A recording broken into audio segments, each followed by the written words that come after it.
Chapter 239. Strolling through Definder's streets, enjoying the summer sun, and watching the busy crowd work. This was a joyous day no matter how I looked at it. Those foolish tin cans still wanted to find me? All I had to do was slightly change the age of my ring, put on tattered leather armor, and equip myself with a black iron sword, and I would appear as a middle-aged mercenary in dire straits. You guys could take your time searching for the missing little prince. What? You're still unhappy? Is it so depressing to not even finish watching the Audiobook opera troupe's performance? The only thing that made me unhappy was that my companions beside me had bitter expressions, as if they owed me money. The Audiobook opera troupe is a famous traveling troupe. Their main star, Elias, is skilled in singing 17 different classical styles. In the entire world, there are no more than 3 active singers who can sing the highest key of a heroic ensemble. She's the only one who can possibly sing. Do you know how much I looked forward to hearing her perform? Heloise, who had regained her life, seemed to be enjoying life more and more. Not only did she enjoy delicious food, even her natural pursuit of art as an elf had recently been revived. To be honest, you should be thanking me. You know why I dragged you away, right? Do you know who the guest who volunteered to sing on stage was? Wasn't it Gria? I recognized her back when she was still alive. Immemorial dragons like her all loved to use high elf forms. After all, humans back then were no different from high elves? I nodded as I recalled Heloise's short-lived adult form. I didn't really understand the difference between high elves and ordinary elves, but it was true that high elves were all quite tall, and they were all especially good at putting on airs. I feel like you're badmouthing me. Heh, that's just a misconception. Right, Heloise? Do you know her nickname? Isn't it just Death's Throat, which describes how powerful a dragon's breath is? No, that's because you don't know. If you were still listening to her singing in the theater, you would probably know. Poor children. I hope they won't be traumatized. You're saying that her singing is even worse than yours? That she's even worse than you, the #1 singer in Snow Mountain? If my singing is only at the level of a fireball, hers would be at the level of a forbidden spell. Although this metaphor is terrible, it at least explains part of the truth. The paramedics who ran past me in a hurry undoubtedly confirmed my word. But right now, even though I said such humble words, my heart was bleeding. I knew that this silly cat wouldn't let go of my pain. Humph, just wait for all your lollipops to be replaced with the flavor of pickled cabbage. The people of Alistair really know how to eat. They actually treat that kind of thing as a supreme delicacy. With just one bite, the system actually gave me the God of Food achievement. But the strange thing was that even though I could barely eat it, even though I had eaten so much of it, it still only counted as one type. The system was far too stingy. System. No matter if it's pickled cabbage lollipops, pickled carrot-flavored sesame cakes, pickled fish hamburgers, or even pickled dragon meat, they all have a common name, kimchi. No matter what you say, even if you use kimchi to make 100 dishes for a state banquet, even if you think of 1,000 ways to make kimchi, it won't be kimchi. Can you not learn from country X and call me stingy? Do you dare to ask yourself if there's really a big difference in the taste of kimchi when you eat it? Alright then, I really did think about it for more than 10 seconds, but I really couldn't find anything to argue against. After all, I wasn't an Alistair citizen who came from the mountains, so it was impossible for me to taste the minute differences between 100 types of kimchi. Hey, shouldn't you be telling the truth now? You've been shaking me for so long already, so why are you still trying to fool me? I just don't want you to be troubled. You can tell? Did you forget that I used to be in charge of intelligence back in Shilua? Do you really think you can fool me with such a small trick? Weren't you the one who notified Gria to come and mess things up? I'm no newbie.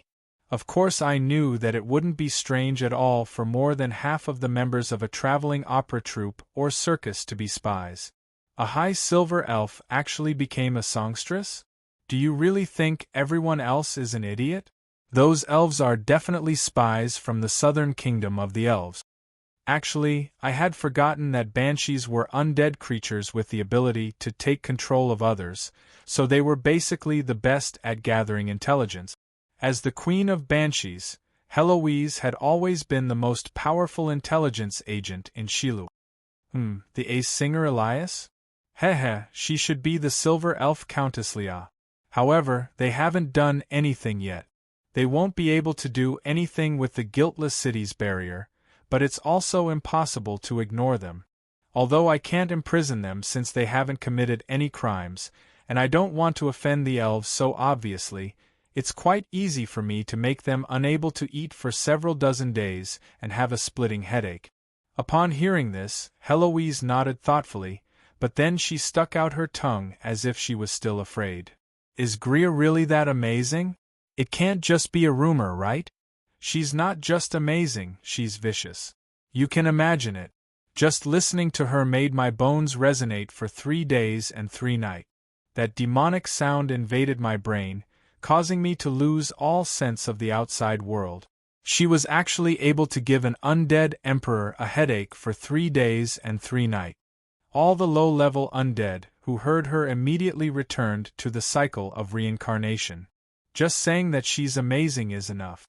She's basically a large-scale weapon of mass destruction. But the strange thing was that even though I was complaining, Heloise was laughing more and more happily as she listened to me.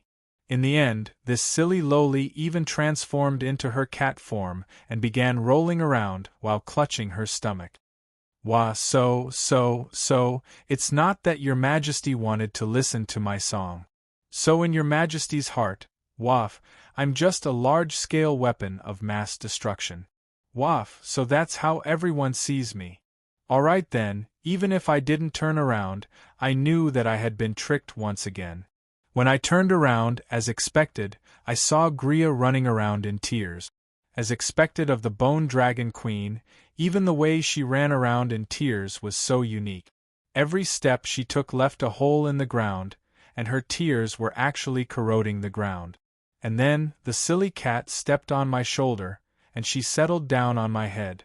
The way she swept her tail around my nose doubtlessly meant that she was in a good mood, or perhaps she was taking pleasure in my misfortune.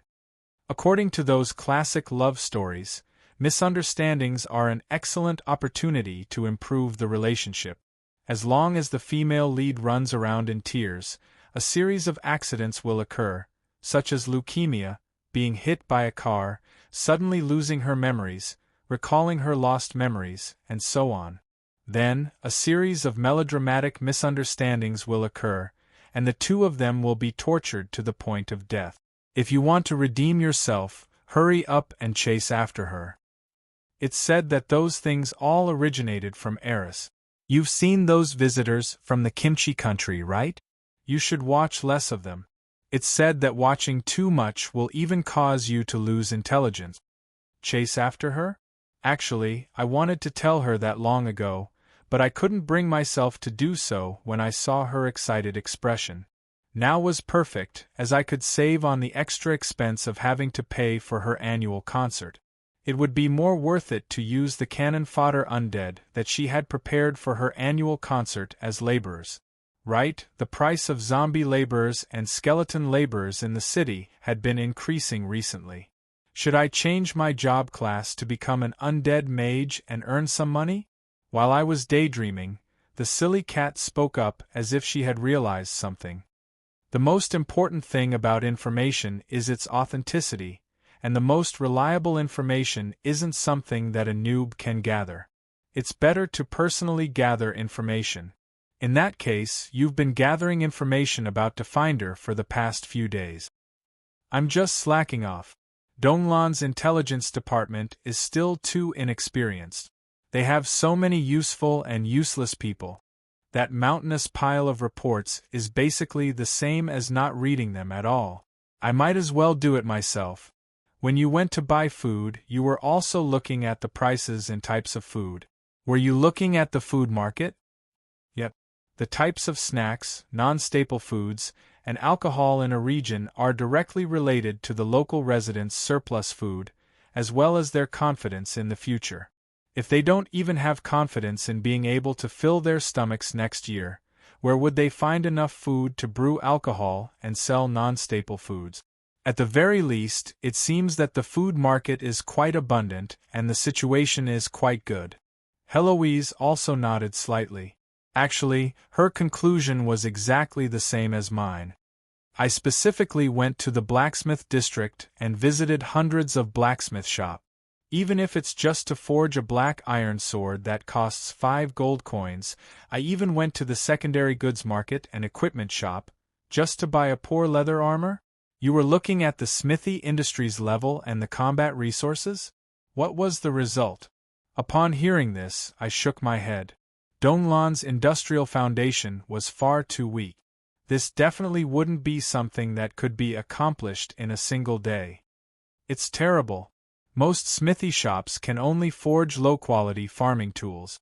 Their weapon and equipment forging technology is still stuck at the level of 300 years ago. I searched the entire smithy district, but I only found one silver-ranked blacksmith.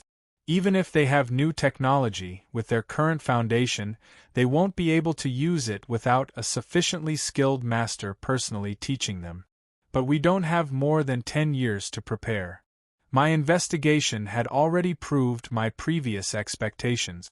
Due to the arrival of some master engineers from Sulphur Mountain City, as well as Olive and the others' research team, Definder's engineering and alchemy were probably at the forefront of the world. Also, with the addition of elves, Definder's enchantment technology wouldn't fall behind. However, Definder's shortcomings were even more obvious. Engineering products and excellent weapons and equipment all required industrial products as a foundation. Without the smithy's hard work, even a mechanical titan's blueprint would be nothing more than scrap paper. Without a top-notch sword body, no matter how good the enchantment technology was, it wouldn't be able to create a famous sword. Although the Grey Elves had many elven smiths, and their technology far surpassed that of human smiths, I had never had any expectations from the very start when I considered the famous elven chain mail incident and the elven smith's leisurely attitude of being able to carve a bow into a work of art. If our smiths also learned the elven smith's work attitude and production rate of one sword every 3 years, we would be completely finished. From start to finish, I still preferred the dwarven equipment style. It was simple, sturdy, effective, and had no useless decorations. It was also highly suitable for mass production. How about we go to the underground world and find some grey dwarf smiths? But those bearded men aren't easy to deal with. We won't be able to keep them if we don't have rich mines. We'll have to first go to the barbarians' territory to get some mines. Right, we can also ask Slewir to bring some smiths over. At the very least, they'll be able to teach those blockheads how to make things other than farming tools. Heloise nodded and didn't say anything else. In this era of cold weapons, smiths would forever be one of the most important strategic resources of any country. Their skill level and number would directly determine the frontline warriors' weapons and armor. Every country treated smiths like treasures. This was a truly difficult problem to solve. If it's Shilua, it'll be simple. Forget it, pretend I didn't say anything. I didn't need to say anything else. I naturally knew how Shilua was doing things. Shilua had only been established for a little more than 100 years, and their technology was quite poor. However, the undead country had their own solutions. Apart from having a group of human slaves as coolies, they also had a completely different level of technology compared to the undead country. Cursed swords and undead armor made from bones? I don't want to become the public enemy of all humans. Besides, won't a living person become a dead person if they hold those things for too long? How's the combat resources situation? It seems that you're quite satisfied with your leather armor? It's just as pitiful. All the low-level equipment shops have low-quality equipment, and half of the mid-level and above equipment are fake. There's no high-level equipment shops at all. I'll have to reorganize this area after I return. In my eyes, this problem seemed difficult, but it was actually quite easy to solve. All I needed to do was strengthen trade with other countries. As long as I could sell my goods for a good price, merchant caravans would naturally come and go. Once the Mist Alliance countries signed the tax exemption clause, it was easy to foresee that a large amount of goods would flow into the Mist Alliance, creating an astonishing amount of wealth. However, this would only be a temporary solution. What I bought wouldn't be reliable, nor would I be able to buy truly top-level equipment. If I couldn't make my own equipment, no matter how many times I bought it, I would always be under the control of others. And so, I secretly made a goal. The royal family will buy all the magical beast materials we obtain from the winter hunt. Even if we lose money, we need to raise our own master smith. However, the royal family wasn't rich either. In the end, it would still depend on whether or not this arms trade would succeed. Since it was impossible to solve this problem right now, I could only toss it aside. We also arrived at our last stop for the day, the floating dock where the Borealis was anchored. Right now, Envy wasn't alone. A pitch-black airship was anchored next to it. Countless undead were busily working around it, reinforcing the ship's hull and laying down the deck. That's right, they were undead, not smith. Although they were indeed undead mages and shadow worshippers that most people viewed as enemies, they were currently the most diligent smiths around. This was a ghost airship that was currently under construction. Its hull and keel were real dragon bones. The pitch-black sails were filled with evil secret spells. Evil winds swirled around the ship, and Marcelit's report echoed in my ears. The construction of the Dragonbone airship is progressing smoothly. The First Fleet's second airship will be completed on schedule. The Lone 2 project will begin as planned. Chapter 240. In the newly born Donglan and Definder, there was actually a group of extremely unique existences, the undead of Shilua. The newly born Shilua Empire was an empire with Omar as its ruler. In principle, it also expressed its desire to become a member of the Mist Alliance. In that case, it became one of the allied countries. But after the reinforcements retreated, I requested a large number of high-level undead to stay in Donglan. In order to prevent unnecessary panic, I arranged for them to stay in the Definder inner city of the Guiltless City. At the very least, in this place covered by the Guiltless Barrier, people would feel much more at ease seeing the undead who hadn't committed any crimes. Since Emperor Omar was lacking in certain aspects, such as being brainless and having muscles in his head, it was basically unrealistic to expect him to truly do what a ruler should do. With the support of his many brothers and the joint recommendation of the 6 original senators, the Spider Duke Lionheart, who was known as the only one with a conscience and a normal person among the senators, became the first senator of New Shilua. As for Omar himself, did he have any objections? He could go wherever he wanted to play as long as he didn't get in the way of proper business. After all, he only cared about whether or not he was the highest existence. I had the undead stay in Donglan for 2 reasons, apart from strengthening the alliance between the 2 countries and making the people of Donglan more accepting of the undead, as well as for the existence before me. The Dragonbone warship Mizar, internally designated Dragon's Mouth, is 473 meters long and is constructed from specially selected keel bones. It's a hybrid of Ottoman airships and undead magic, and is the sister ship of the Borealis. Your Highness, I have some personal objections to your words. I've had enough of perverts who treat ships as women. If possible, please call me Brothership. I could still hear Marcelit's protest, but I could tell that he was in a good mood. Heh, it seems that Commander Pierre has been quite active recently. Right, Marcelit, as long as you're willing to give up a portion of your physical body and power, I can help you reconstruct a new physical body. Of course, you can't keep your physical body anymore, but you can still use your undead identity. Although taking away this semi-god level core would affect the Borealis to a certain extent, I now had quite a few high-level undead under my command. It would be possible to make up for this weakness. Thank you for your kindness, but this body is the best bond between me and my family. At least before I get rid of my enemies, this body will be very useful. It will constantly remind me not to forget my past. At this time, Marcelet was still in a half-dead, half-alive state. His body was still like ice and corroded by poison. If he wanted the right to move freely, he obviously couldn't use this body. At this moment, his declaration undoubtedly showed that he still cherished his physical body. Perhaps the memories of the dragon hunter Damus, the first killing his daughter and wife, were still constantly flashing in his dreams. Since this was his wish, as well as his personal choice, I didn't waste any more words and focused my attention on this new warship that was completely constructed from dragon bones. I had already obtained the Ottoman Empire's technicians and technology, but our industrial foundation was far too lacking. If we couldn't even make metal swords, how were we supposed to make warships? It wouldn't even be practical to mass-produce assault airships in a short period of time, not to mention large warships that could be used on the battlefield. The benefits of floating warships were quite obvious in the previous battles. They could transport injured people, supplies, reinforcements, provide firepower support, and deliver supplies.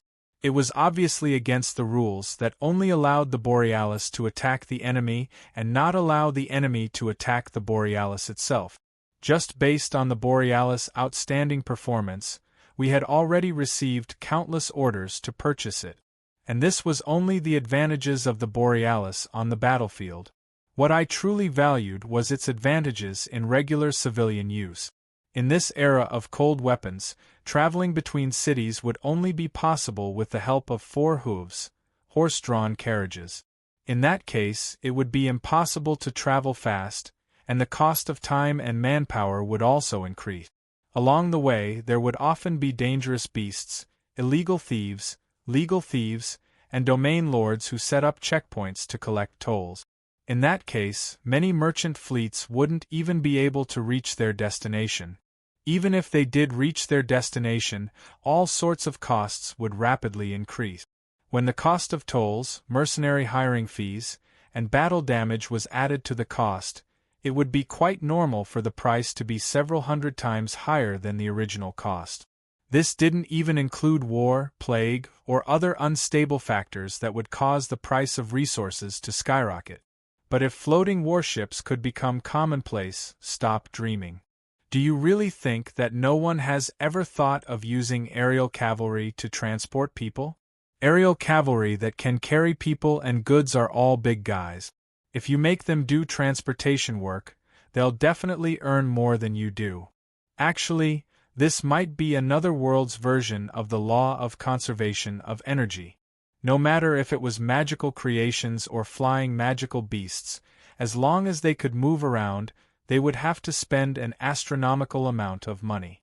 Even if I managed to obtain the help of the Ottoman Empire's floating warships to transport people, the money I would earn probably wouldn't even be enough to cover the fuel costs. However, there was a certain type of existence that broke this law. They were the new generation's perpetual motion machines, undead creations. Definder's popular undead laborers were the best example of this. They didn't know fatigue, didn't need to rest, and didn't need to eat or rest. No matter how hard their work was, they wouldn't complain at all. They were basically the ideal type of labor that capitalists dreamed of. This was also the reason why they were so easily accepted despite their cold appearances. The Borealis was a top-level undead construction product, the envy of 7 deadly sins. It was basically a warship that didn't consume any energy. Not only that, the mage towers and energy pools on its deck formed their own energy cycle. They could even absorb the overflowing mana of the land and provide energy to other undead creations. It was a relatively perfect long-term combat platform. If undead airships and undead airships became common, and all major cities started airship flights, and gargoyle taxis appeared in cities. Fine, I admit that I sometimes have too much imagination, but this seems completely feasible. The current technology is already mature, and there are plenty of undead mages capable of creating these undead creations. All that's needed is the determination to implement them. And this was only the civilian aspect. It was even more so for the political aspect. If all the major cities of the Mist Alliance established regular air routes, then trade, diplomacy, and civilian interactions between countries would definitely become much more frequent. The countries' alliances would also become much closer. No matter how close a relationship was, if it took 3 months to travel, then it would naturally become more and more distant. If it only took 2 or 3 days to travel, then it wouldn't be much different from a neighboring town. I couldn't stop my imagination the moment I started thinking about it. This wasn't just limited to the transportation industry. Undead battle bulls could be used in agriculture, and there were already undead laborers being used in industry to do all sorts of manual labor. How could I not be tempted by such tremendous benefits and possibilities? Of course, I also met with some minor obstacles in my goal, such as the Holy Light, which hated the undead, the Holy Knight who wanted to eradicate evil, and the Holy Church, which was already declaring a holy war. Alright then, this was actually quite troublesome. If I openly started an undead industrial revolution right now, the Holy Church would declare me to be the most evil undead mage and heretic in the entire world the very next day. A holy war was just around the corner, but in my opinion, this wasn't an unresolvable conflict. First of all, this was Wumian's territory, not under the God of Holy Light's control. This was the most important part of resolving this conflict. The gods were quite strict about how they divided their territories, and it was quite important for the Holy Church to maintain an appropriate amount of respect for the other order gods. After all, if there really was a god war and the Holy Church was in the wrong, then the God of Holy Light in his divine power server form might not necessarily help his believers. Secondly, the entire human society hated the Holy Church the most in the Northland. In the recent Holy War, the Holy Church, which should have intervened, didn't. Instead, it was a group of undead that came to help. History and reality intersected, and the Holy Church became public opinion that it was unreliable.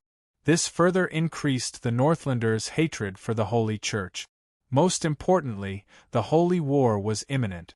The Northlands weren't the Holy Church's traditional core area to begin with, and the Holy Church's higher-ups were all focused on the mega-empires. As long as we didn't go too overboard, the Holy Church would be more than happy to pretend they didn't know anything. After all, the Holy Church was currently facing a major enemy, and it would be foolish to break all pretense of cordiality with an old ally and become a new enemy. Of course, I couldn't count on the Holy Church's rationality and tolerance. After all, every religion had fanatics and extremists. That was why my messengers had already set out with valuable gift. Let me see how much more honest these cardinals were compared to their predecessors from 300 years ago. Considering the impending holy war and the gods' protection, as well as the fact that I was throwing out a large amount of gold coins, I was more than 80% confident that the Holy Church would pretend they didn't know anything. In that case, I could give this plan a try. As for whether or not the Holy Church would take revenge, of course they would, but I didn't know who would be the one taking revenge. As the creator of undead construction, I had probably already surpassed the ancient undead emperors in terms of undead creation. This new airship was something that I had personally designed. It was known as the Dragonbone airship because its main keel and various frames were all real dragon skeletons. Some of these skeletons had been accumulated in the past, some had been recently obtained from the underground, and some had even been obtained from the little girl Renée in this holy war. This was a bone airship that was floating in midair. The pitch-black keel had a faint draconic aura about it. The gigantic airship was covered in black mist, and its ghostly sails were currently accumulating mana. Black lightning flashed in the mist, making it seem like an ultimate weapon that was about to destroy the world. At the very front of the dragon's mouth was a large sawtooth mouth constructed from keel bones. This would be its future main weapon, as well as the reason for its nickname. Keel bones were precious magical materials that had a price but no supply. If I were to calculate the cost of building this airship, fine, the cost-performance ratio wasn't important at all. Let's talk about its performance. Cough, cough. You couldn't blame me for recklessly investing money without planning. Every experimental airship was like this. In order to achieve the best results, I would often disregard the cost. Once the airship was truly completed, there would be a bill that would make anyone's heart skip a beat. The end result would be that the airship would be delayed indefinitely, becoming nothing more than a technological reserve. However, our situation was slightly different. Our keel bones were all accumulated in the past. If we were to create bone dragons, we wouldn't be able to create a complete set of bones. We wouldn't even be interested in forcefully creating low-level bone dragons of inferior quality. In a way, this counted as recycling. Of course, as the highest-level magic material, keel bones were indeed slightly more expensive and valuable. However, their effects were excellent. Many areas where the airship's performance and structure weren't up to standard could be overcome with high-quality materials. Not only that, these precious keel bones also had another use. It seemed quite impressive. A gigantic airship formed from countless dragon bones would descend from the sky together with a dark cloud. It was as if a demon king of destruction had suddenly crawled out of the abyss. No matter how I looked at it, it had a depraved sense of beauty. Fine, I'll stop with the nonsense. It was true that it looked quite frightening, but this was also what I wanted. After dealing with the Holy Church's problem, there was another problem that wouldn't be so easy to deal with. That was the people's traditional view of the undead and undead creations. Although Donglon was already quite favorable in this regard due to the existence of the Red Hunting Hound's Night Squadron and undead labor, it would still take a considerable amount of time for the people to truly accept undead creations as a daily necessity. However, this process could be sped up through the government's guidance. This airship will become a heroic airship just like the North Star. It'll become a new legend.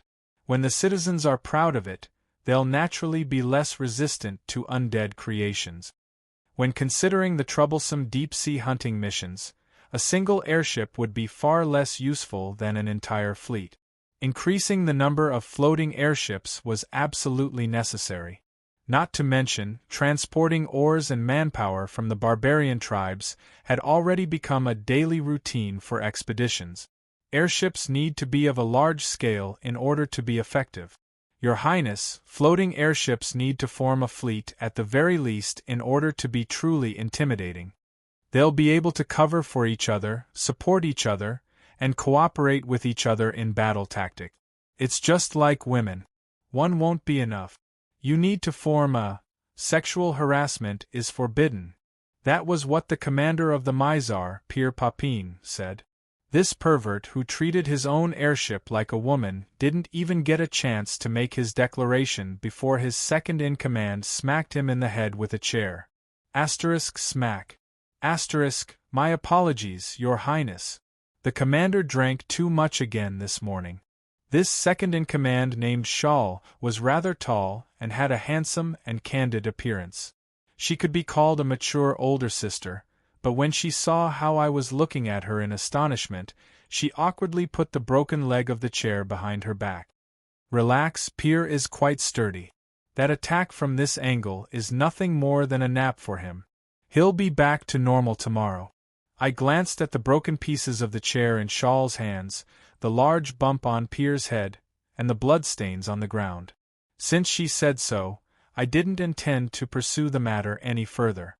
After all, Shawl was also known as Pir's conscience. She had been his second-in-command for many years, so she probably wouldn't kill him. I heard that Shawl has liked Pir for a long time, but Pir seems to have always treated airships as his true love. I never expected that the rumors were actually true. Why does their interaction seem so familiar? Cough, cough. There were some things that I shouldn't delve too deeply into. Returning to the main topic, having a trustworthy new commander and his crew was truly trustworthy. Let's just take it as the truth. Since an airship was necessary, and since the industrial infrastructure and energy supply couldn't keep up, an undead airship that was fast and efficient would be the best choice. This plan would affect all aspects of my plans, so I absolutely couldn't afford to fail. 100 years from now, perhaps people will treat me as a wise reformer? Or perhaps the most dangerous undead mage in this millennium. I think it's all possible. Marcelet, is there anything else you need? The reason why I called them sister airships was because the internal structure of these two airships was based on the Borealis. Even the supervisors and builders were from the same batch, and Marcelet was the chief engineer of this project. Even though I asked him that, I expected that he wouldn't have any other requests since all resources were provided to him first and there was an ample amount of manpower. I do have a rather embarrassing request that requires your Highness' approval. I was astonished that Marcelet would actually hesitate. What is it? Just tell me. As long as it's within my power, I'll do my best to help you. All right, then I'll tell you. Can you throw that pervert who's drooling over my engine cover and cannon barrel into the cannon's mouth?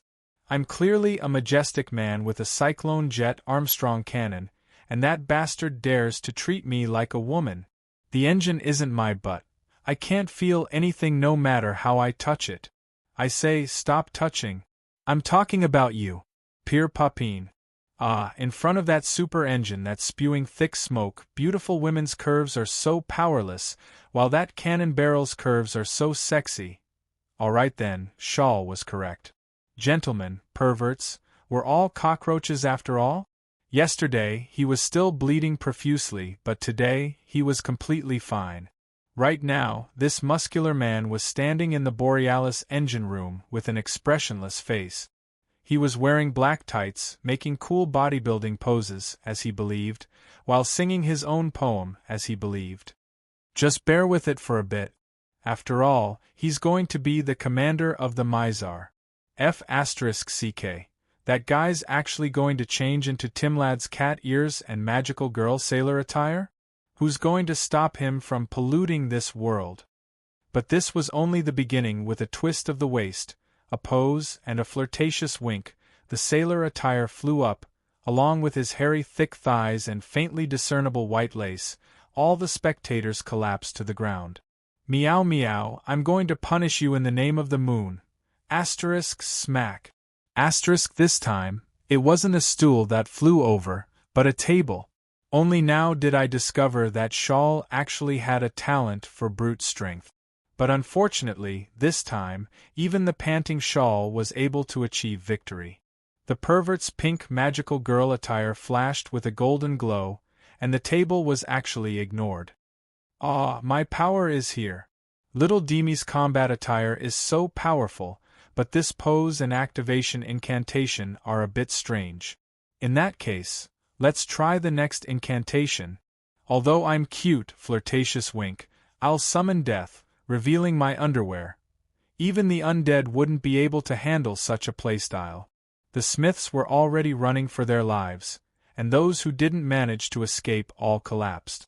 Heloise had already vanished without a trace, and I felt like I was going blind. I've changed my mind.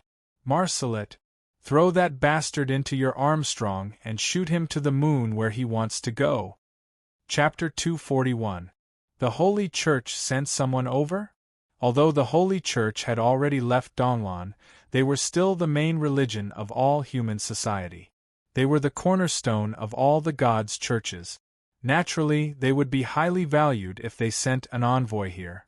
I received such an important notice right after I returned to my residence. No wonder these guys were in such a hurry to find me. It was likely that the Holy Church's envoy group wanted to see me. Cough, you tin cans blocking the door outside, you must be tired. Go back and rest. I really won't go missing again. No need, Your Highness. We're not tired at all. But judging from the uniformity of their replies, which were filled with anger and resentment, my good intentions only provoked their anger. Perhaps it was because I had been sneaking away too many times recently. Right now, even Eliza and Kelly were looking at me with unfriendly expressions. If it wasn't for the fact that they still needed my help, their tightly clenched fists would be quite powerful. They're probably foreign guests who wanted to see me. Fine, I'll go see them right now. However, they shook their heads and handed me a document. It was a list of the Holy Church's envoy group. At this moment, I finally understood why they were so mysterious and full of resentment. Damn, Cardinal Soros, the vice leader of the Holy Blade Knight Group, Red-Winged Vulture Ivla, and Miracle Hand Estrada. They're all important people. I had been on high alert ever since I saw this list. I had originally thought that it was just an ordinary diplomatic meeting, but the people who came this time were far too important. It was obvious that the reason for their visit wouldn't be so simple. Soros is ranked 17th among the cardinals. Although it's impossible for him to become the next pope, his reputation are quite good among the cardinals. He's also famous for being a moderate. The Holy Blade Knight Group is also known as the #1 Knight Group of the Holy Light. You should know better than me what kind of organization it is. After all, you were also a member of the Holy Church back in the day. There was a hint of melancholy in Callie's tone. Perhaps she had also recalled that unpleasant past. As for Estrada, we haven't heard any news about him for more than 100 years. But in our memories, his title of Miracle Hand is far less famous than the strongest Holy Knight. 3 important people like that have come together, and they've come so silently. I'm afraid things are going to be quite troublesome. The 3 of them were all higher-ups of the Holy Church. The Holy Church's Council of Cardinals was the highest authority in the entire Holy Church. In fact, even the Pope was elected by the cardinals. Now that Holy Light was at its peak, any cardinal that went to any country would receive a reception that far exceeded that of a country's ruler. As for the other 2, they might not have as high a position in the church as the cardinal, but in terms of personal prestige and strength, they were far beyond the mortal Soros. The Holy Light? Of course I'm familiar with them. After all, I was one of them back in the day. The Holy Blade Knight Group was usually stationed in the Holy Church's headquarters. The number of missions they received was pitifully few. Many of their members were princes and princesses from various countries, which was why they were jokingly called the Old Soldier Knight Group or the Decorative Knight Group. But to the Holy Church's enemies, this epic knight group was destined to be the ultimate nightmare on the battlefield. I had heard of the Red-Winged Vulture Ivla before. She was the youngest of the 3 vice leaders, and it was said that she was a child of Holy Light with the bloodline of an angel. She was a natural undead killer, and the number of liches and undead mages she had killed could probably fill up a phone book's worth of names. Although she didn't have much experience, her power level was definitely quite high. And as the vice leader of the Holy Blade Knight Group, her status wasn't any lower than that of a cardinal's. And the knight escorting the envoy this time were all her direct subordinates.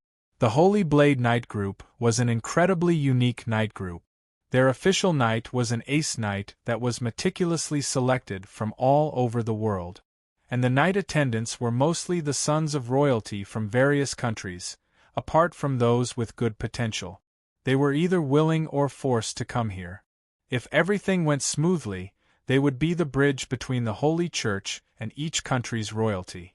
But if something went wrong, they would become unlucky hostages for both sides. This was also why the Holy Blade was known as a knight group for retirement. Indeed, the Holy Blade didn't have many missions and would spend all day doing all sorts of political activities. But looking at it from a different angle, if a knight group of this level had missions every day, the world would have long since descended into chaos. Back in the day, I was also a knight candidate. But if I couldn't become a legend, I would probably remain a knight candidate for the rest of my life. As for that Miracle Hand Estrada, I was even more familiar with him. It's obvious that they did this on purpose. They actually sent that indifferent teacher. That's right, back in the day, I was Estrada's knight attendant. And this Miracle Hand had already become famous over 500 years ago.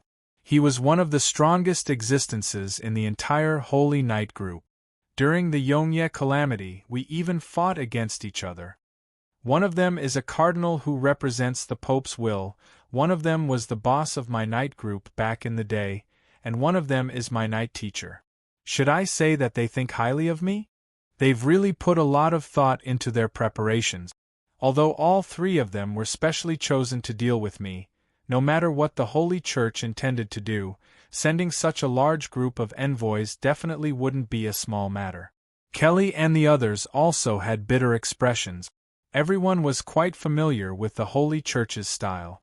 This list of envoys that was obviously prepared was far too heavy. No matter if they had good intentions or bad intentions, they definitely wouldn't have sent three powerful individuals who could be considered influential in human society just to go through the motions. However, I smiled. What would come sooner or later. The Holy Church had always viewed themselves as the masters of human society. It would be strange if they didn't react at all after I caused such a huge commotion in the Northlands. Let's just leave them hanging for now. This is the Miracle Hand, a living myth-rank existence. His legends have been passed down for several hundred years. He's basically the incarnation of holy light. Then all the more reason to leave them hanging. If it was any other envoy, it wouldn't have mattered much. But if the opponent was Miracle Hand, it would obviously be a bad idea to hastily accept the challenge. Besides, I could faintly guess why they were here. Leaving them hanging to express our dissatisfaction and indifference would make it easier to negotiate later. Have the tin cans keep a close eye on them. Don't let them wander around and cause any more trouble. Under my command, the tin cans entered. However, the leader of the bear-like knight had a difficult expression. What? You're saying that you can't do it? Idiot, who told you to actually block the door? Go ask that old man on the outside about combat techniques and holy light divine arts. Ask that vice team leader about the teachings of holy light, and confess your troubles and sins to that cardinal. Form 4 teams and ask each team for at least 4 hours. I don't want them to even have time to eat or drink. The knight, who was as thick as a bear, had a hesitant expression. But if they don't teach us, one of the teachings of holy light is never reject those who desire the light. When you find an excuse not to teach them, just say this while crying for them to see. Let's see how they deal with this. Right after I said this, the knight outside the door had expressions of eagerness. To be able to be taught a move or two by such a world-famous knight was something they could only dream of. Hurry up and go. Such a good mission. If you don't want to do it, I'll find someone else. Seeing how the tin cans hurriedly left the door, I knew that old man Estrada was going to be busy. As a living legend of the night, these passionate youngsters would definitely treat him well. You're so evil. No matter what, he's still your night teacher. Yep, he's not the first teacher to chase after me, nor is he the first to be tricked by me. Tricking him is no problem at all. I'm really not talking about you. Heloise, don't bite me. All right then, there was a constant warning on my head, and the stares from behind me were even more piercing. Amelia, don't glare at me like that. You probably didn't count back then. Fine, I apologize, I sincerely apologize to the two teachers. Please let go, Miss Heloise. She's been losing quite a lot of blood recently. If this continues, she'll really die. I finally managed to get rid of the binding equipment on my head, so I packed up and prepared to go out again. In order to avoid being blocked by Estrada, I'd better go out and lie low. If those fellows come looking for me, remember to tell them that I'm on a long trip. Why are you guys taking out your weapons? I'm doing serious business here. I'm definitely not trying to slack off. I swear on it. If I tell even the slightest lie, let Beifong be struck by lightning. Isn't that fellow often struck by lightning? He has no sincerity at all. Enough with the nonsense. Your mission today is to finish all the work on these 3 desks. Before you finish, you won't be able to go anywhere. Damned heresy! Damned barbarians! One day, I'll get rid of all these evil and heresy. In Definder's external hotel, the three leaders of the Holy Church were sitting together discussing important matters.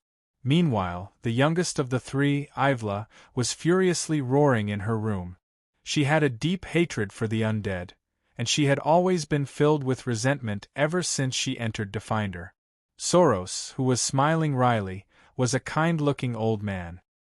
He was currently doing his best to calm his colleagues' anger, but to be honest, he was also quite angry. This was the first time in the past 10 years that he had gotten angry. High-level undead were actually openly appearing on the streets, and ordinary citizens were even using low-level undead as laborers. If it wasn't for the fact that he had already received some information beforehand, he would have thought that this was the legendary undead plane. Just like the furious female knight, Soros also did his best to suppress his urge to personally purify the undead. After all, based on the information he had received, if he personally did so, not only would no one thank him, he would even become a murderer who would be marked by this god-level barrier. That would mean endless trouble for him. Glorious gods, why do you protect these evil undead? And that divine oracle, holy god of light, just what are you planning? Why did you send your most loyal servant to this uncivilized land? Even the most devout believer would have complaints at such a time. Soros recalled the mysterious divine oracle that had sent him here, the undead living like ordinary people, and the top-secret information he had received. At this moment, Soros even began to doubt his own faith. An undying Roland? I never expected such an existence to exist. Unlike Ivla, who only knew part of the inside story, Soros had a clear understanding of his current mission. He was even more qualified to read the ancient scrolls that had been sealed for several hundred years. He flipped open the darkest page in the Holy Church's history, which was symbolized by the light. The Undying King, forbidden spell mage, son of Holy Light, God's envoy of the Law God, a man who betrayed the Holy Light, and the King of Heretic. All these halos were gathered on a single person. Even the Cardinal was astonished and afraid when he thought about that person's legendary past. He didn't understand why he had to come to this land of heretics, or why he had to make a deal with the King of Heretics. My lord, was that a test from you? Please forgive me for doubting your will, but just look at the demons and monsters on the street. I really feel like I'm making a deal with the devil. Just like in the past, the Cardinal's somewhat blasphemous and disrespectful prayers didn't receive any response. But to him, this was yet another manifestation of his unfathomable divine might. While his companions were filled with resentment, the legendary Great Knight Estrada continued to read his own book, as if he hadn't heard anything at all. Estrada didn't seem like an epic hero at all. His appearance was average, his height was average, and his muscles weren't particularly developed. Even his holy power wasn't obvious. He seemed just like an ordinary person. And on the way here, Estrada maintained a silence that Soros couldn't understand. He was either reading a book or drinking tea. Anyone who didn't know better would think that Estrada was a tourist here for sightseeing. But there was nothing Soros could do about this senior, who looked even younger than his own grandson. He could only let Estrada do as he pleased. One of his companions was infuriated. Soros had to constantly be on guard against her raising her sword and doing something that would affect the Holy Church's reputation. One of his companions lived in her own world, and Soros couldn't interfere at all. Although this wasn't his first time serving as an envoy, Soros truly felt like he was getting old. Was it time for him to retreat? But before the old trouble was over, new trouble had arrived. The sky wasn't even fully bright when Soros heard the commotion outside the door again. It would seem that the lost sheep seeking the teachings of the Holy Light had arrived again. Although it was a good thing that there were people willing to accept the teachings of the Holy Light, it was already past 3 in the morning. That was quite annoying. Yet, these young people were so sincere and considerate. They even kept saying that the holy light will never reject those who seek it. This made Soros, who always paid attention to his image, unable to say anything harsh to them. But wasting time like this wasn't a solution. Soros and his group were here to discuss important matters, not to spread the holy light's teachings. Being surrounded by such a group of people would make it impossible for them to do anything. When Estrada heard the young man's voice from outside, he could only smile bitterly. Last night, he had also been pestered quite badly by Estrada. Estrada couldn't even bring himself to refuse this sincere young man. Teaching others was quite tiring, and teaching several hundred people in one day had nearly killed him. If he had to do it again today, nobody would be able to take it anymore. It would seem that I can't keep wasting time like this. Otherwise, Roland will definitely have even worse tricks up his sleeves. It's time to talk to him directly. Chapter 242. The Holy Bath Pond? Is there such a thing? It wasn't difficult to find out why the Holy Church had come, at least on the surface. After all, there were many people in the Holy Church's headquarters, and there were many Holy Knights escorting us. It would be far too easy to find out information from a canned person whose intelligence was only slightly higher than a musclehead's. Stop joking around. Out of all the gifts you gave to the Holy Church, that holy bathing pool was the most unique. Holy bathing pool is one of the 3 holy relics left behind by the God of Holy Light in the mortal world. Pope Coloma I, who had just ascended to Holy Light's throne not long ago, was overjoyed. He treated the return of the holy relic as a miracle, and held a grand ceremony to retrieve it. In the conference room, Kelly seemed to be in a good mood as she looked at the latest information. It would seem that my luck was quite good. I had given the most valuable gift at the most appropriate time, but why didn't I remember giving something like the holy bath pond? I did my best to recall all the arrangements I had made. From a certain standpoint, if I wanted the Northlands to develop and reform as I wished, there would always be a barrier that I would have to face. The Holy Church, which was the main source of public opinion and righteousness in all of human society. If I stepped on the line slightly, and that Pope Coloma I suddenly went crazy and declared another holy war against Donglan, we would be in deep trouble. It wasn't that I was overthinking things. The God of Holy Light indeed wouldn't make trouble for us with the impending war. In fact, he might even actively recruit allies, cannon fodder. However, it would be difficult to say for the Holy Church, which was made up of mortals.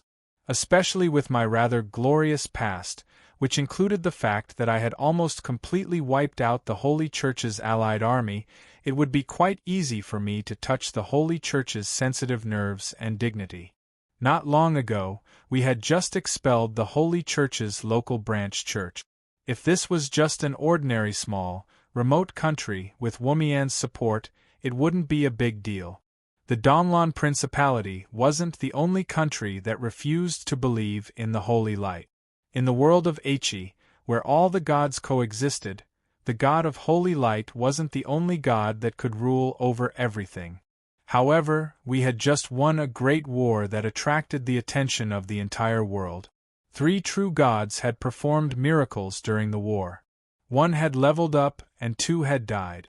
Plus, the bitter battle on that snowy night, as well as the changes in the fate of the elves and beastmen, made this frozen land in the Northlands the focus of the entire world. With the participation of 2 mega-empires, Åland and San Antonio empires, the value of this bitter war was guaranteed. Human society's view of the Northlands changed slightly, but this also brought about a small problem.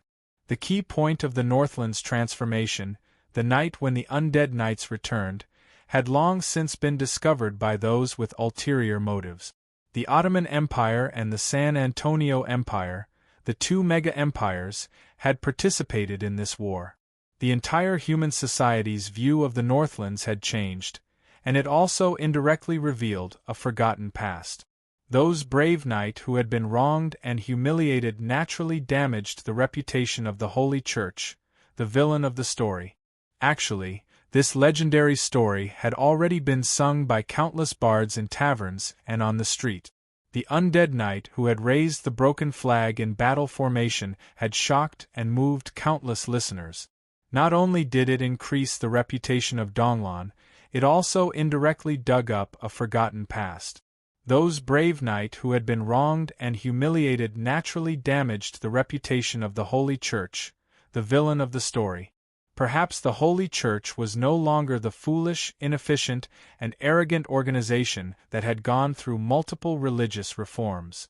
However, most people wouldn't care about such minor differences. They wouldn't even bother to differentiate, which would naturally have a negative impact on the Holy Church. Not to mention, the human rulers who were already dissatisfied with the Holy Light's authority added fuel to the fire. This slap in the face was truly painful. If it wasn't for the fact that we were currently in the middle of a holy war, trouble would have already come knocking on our door. Of course, I wouldn't regret what I had done, but that didn't mean that I wasn't afraid of trouble. If we had been destroyed in this battle because we had chased away the Holy Church, then this story would have ended with an arrogant idiot who overestimated his own abilities and brought about his own destruction. However, we had won, and even without the Holy Church's support, we had won a great victory by ourselves. In that case, we would be treated as an overconfident idiot and viciously slapped in the face, so of course we wouldn't be the ones who would be treated as an overconfident idiot and viciously slapped in the face. Coincidentally, we had defeated the Holy Church and viciously slapped them in the face. When I realized all this, I didn't feel any joy at all. Instead, I broke out in a cold sweat. We've truly offended the Holy Church this time.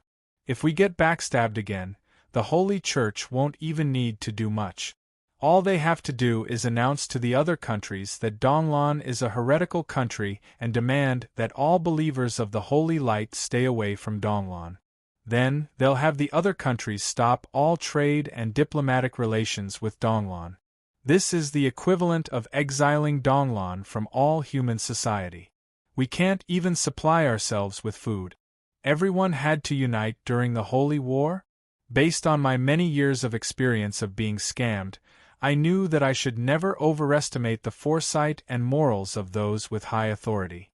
Looking at the bigger picture, there was no need to fight to the death. They would always be able to make inconceivable orders with the wind and rain battering them. There were already countless idiotic and short-sighted actions in history that nobody could predict. As long as they had enough gold and silver in front of them, they would be willing to sell their necklaces to hang themselves. What? I was overthinking things. Did I have paranoia? I was just an unlucky person who had been scammed too many times. I had never had much hope for my useless teammate, and every time I made the worst-case scenario, it was usually the most correct one. In such a situation, I still had to forcefully carry out the undead industrial revolution against the Holy Church. This was no different from wearing the hat of an evil heretic on my head. Unfortunately, there wasn't much time left.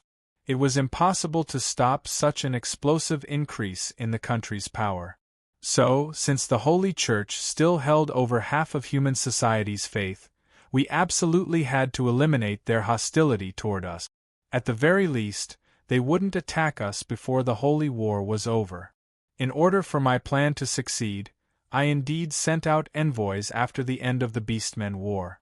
However, it seemed that the envoys I sent out were all treasures that I had left behind from my days in the mortal world. Perhaps they were valuable, but they were meaningless to me. Holy relics from the God of Holy Light? How is that possible? I probably wouldn't be able to take them out even if I sold them.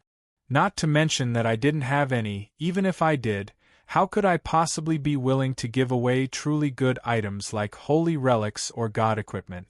And even if I gritted my teeth and gave them away, they probably wouldn't be as useful as those shiny treasures. Could it be that the God of Holy Light made up an act to ease the tension between us? I've heard that Pope Coloma I just succeeded to the throne. It's said that he was lucky enough to win the election. His position is still quite unstable. This sudden incident of challenging the Holy Church's authority is a difficult one for him to deal with. If we manage to deal with it, it'll indeed be good news and a good omen for him. But right after that, I rejected this possibility. No, there's no need for the God of Holy Light to fake such a thing. The risks and benefits aren't even worth it. In their eyes, we're still less than half a major country. This bit of criticism won't matter in a few months. There's no meaning in helping us fake such a thing. Only when the fake is exposed will it truly be a blow to the God of Holy Light. In that case, that so-called holy bathing pond is most likely real. And so, I asked what the holy relic looked like. It's a wooden barrel made out of oak. It's probably handmade. It's the last thing the God of Holy Light used to wash himself of mortal dust before he ascended to godhood.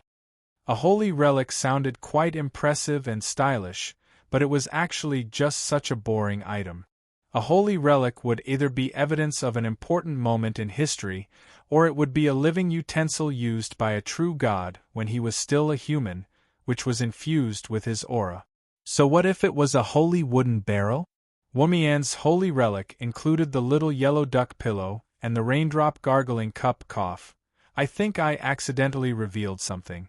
However, one shouldn't underestimate the power of a holy relic because of this. The more ancient a god was, the fewer holy relics they would have left in the world. The power of faith from countless believers' prayers would also allow these ancient existences to truly possess unimaginable power. Perhaps a holy relic would be meaningless to someone unrelated to them, but to true believers, it would represent the most devout faith and unparalleled power. A wooden barrel used for bathing? I don't have any recollection of that at all. This gift was all from my personal collection, and most of it was from the Yongle era. However, there was no wooden barrel in my memories. Even if I had encountered a wooden barrel, it would be impossible for me to keep it in my collection. There are even some traces of the claws of a huge beast on it. It seems that some evil existence wanted to destroy this treasure, but failed in the end. Oh. So it's that Abao's dog food bowl. Halfway through my sentence, I realized that something was wrong with the situation, so I took the initiative to cover my mouth. However, it seemed that it was already too late. Seeing how Kelly was clutching her chest, it was as if she was having a heart attack. Wasn't it said that wood elves were immune to natural diseases? The final holy relic of the God of Holy Light, the ultimate holy relic in the eyes of countless Holy Light believers. You're using it as dog food? You mustn't let any Holy Light believer know about it. Otherwise, the Second Holy War is just around the corner. The newly born Mist Kingdom definitely can't be destroyed for such a laughable reason. Alright, this was the first time I realized that even the gentle wood elves could roar in anger. Actually, I couldn't be blamed for this. How could I have known that it was a holy relic? Back then, during the all-out war against the Holy Church, after the Ice Aeon spell, there weren't many that could be left behind. Later, when I was cleaning up the battlefield, I noticed that the wooden barrel was actually undamaged and seemed to be quite sturdy. Recalling how Abao would always accidentally tear apart his own food bowl, I decided to use it as a dog food bowl. This had probably been the case for more than 100 years. Back then, when the Holy Church organized an allied army to fight against the Yongle army, it was probably because some powerful individual had found a holy relic to use as a trump card. In the end, a forbidden spell killed the owner, and the wooden barrel became a spoil of war. But how did I give it out? Oh, there were too many random gifts, so I just randomly found a wooden barrel and packed it all up.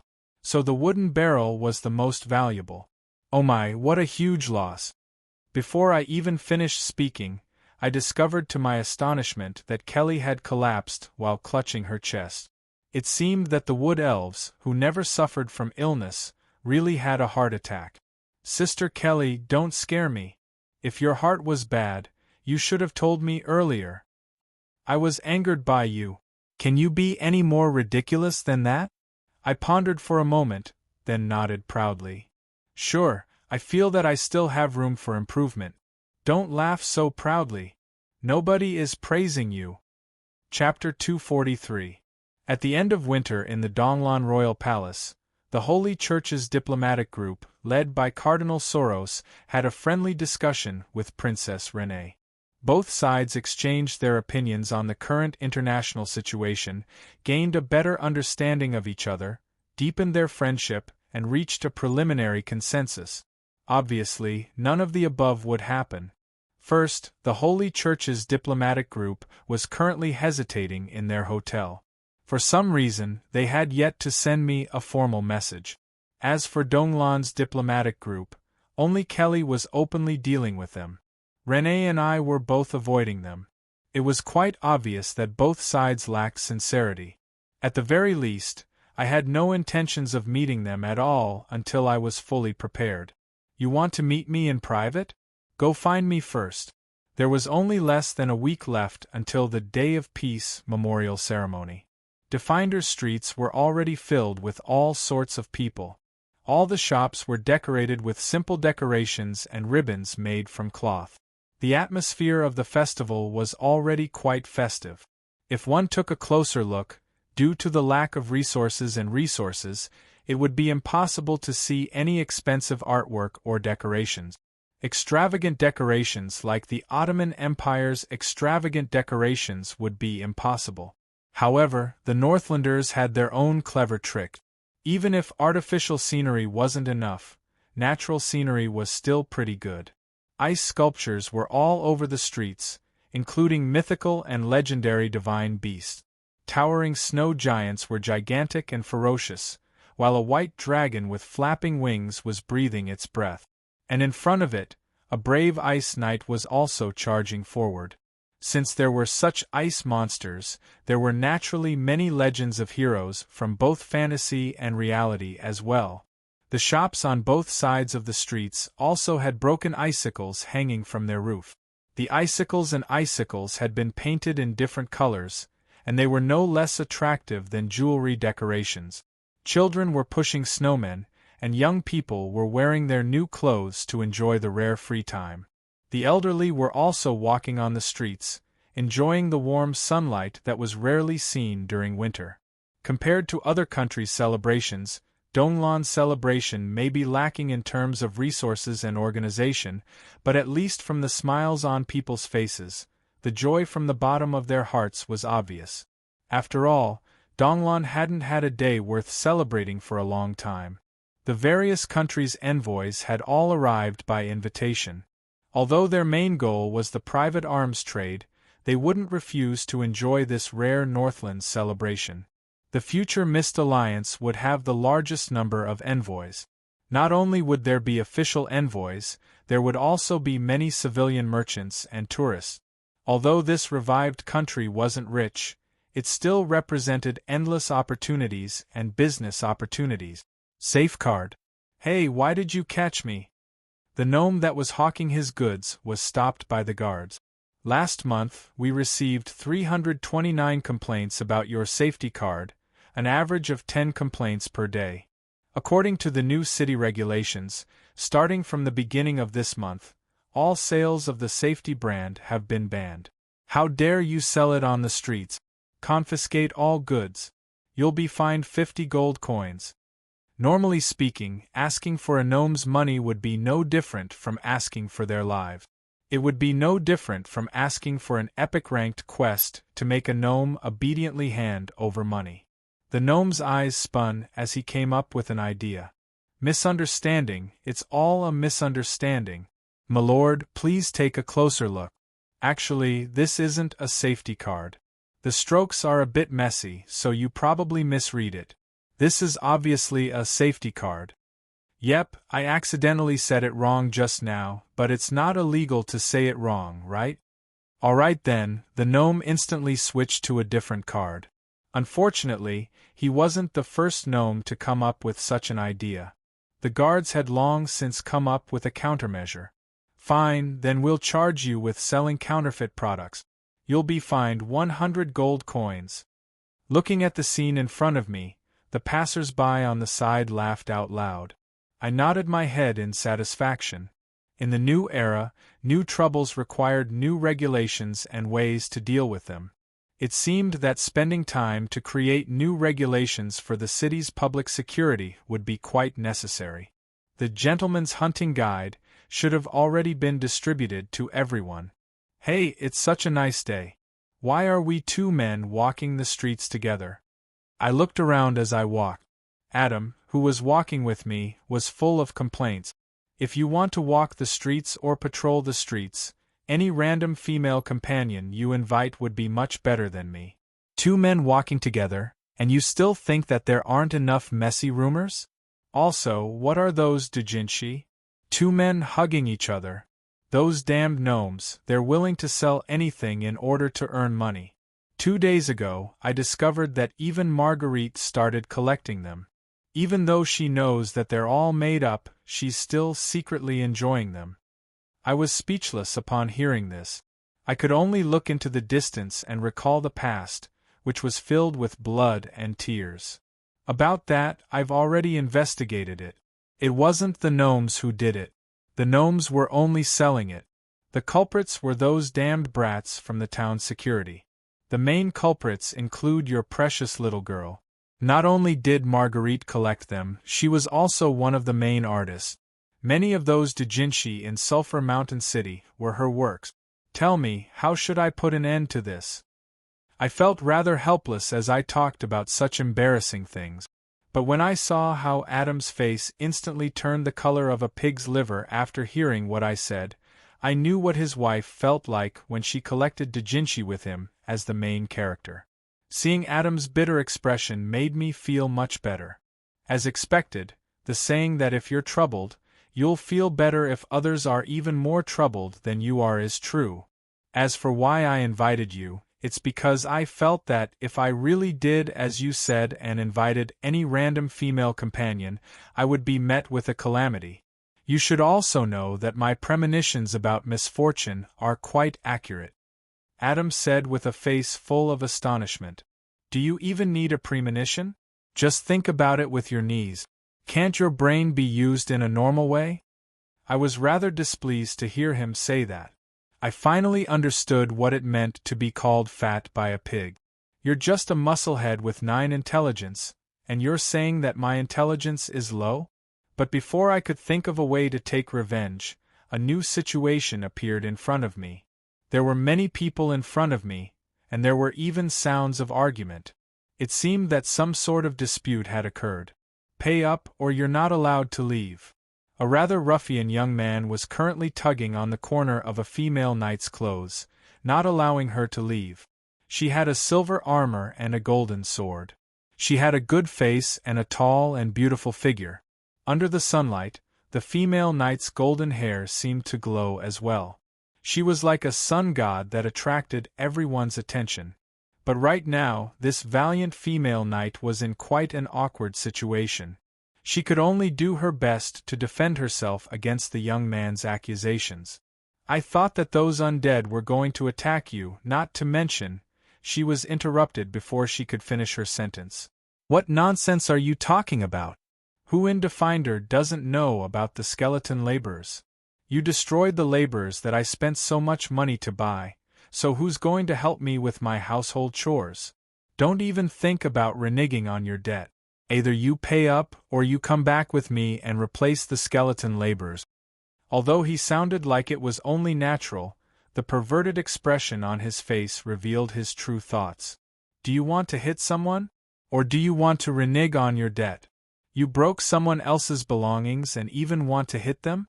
Is there still any law in this world?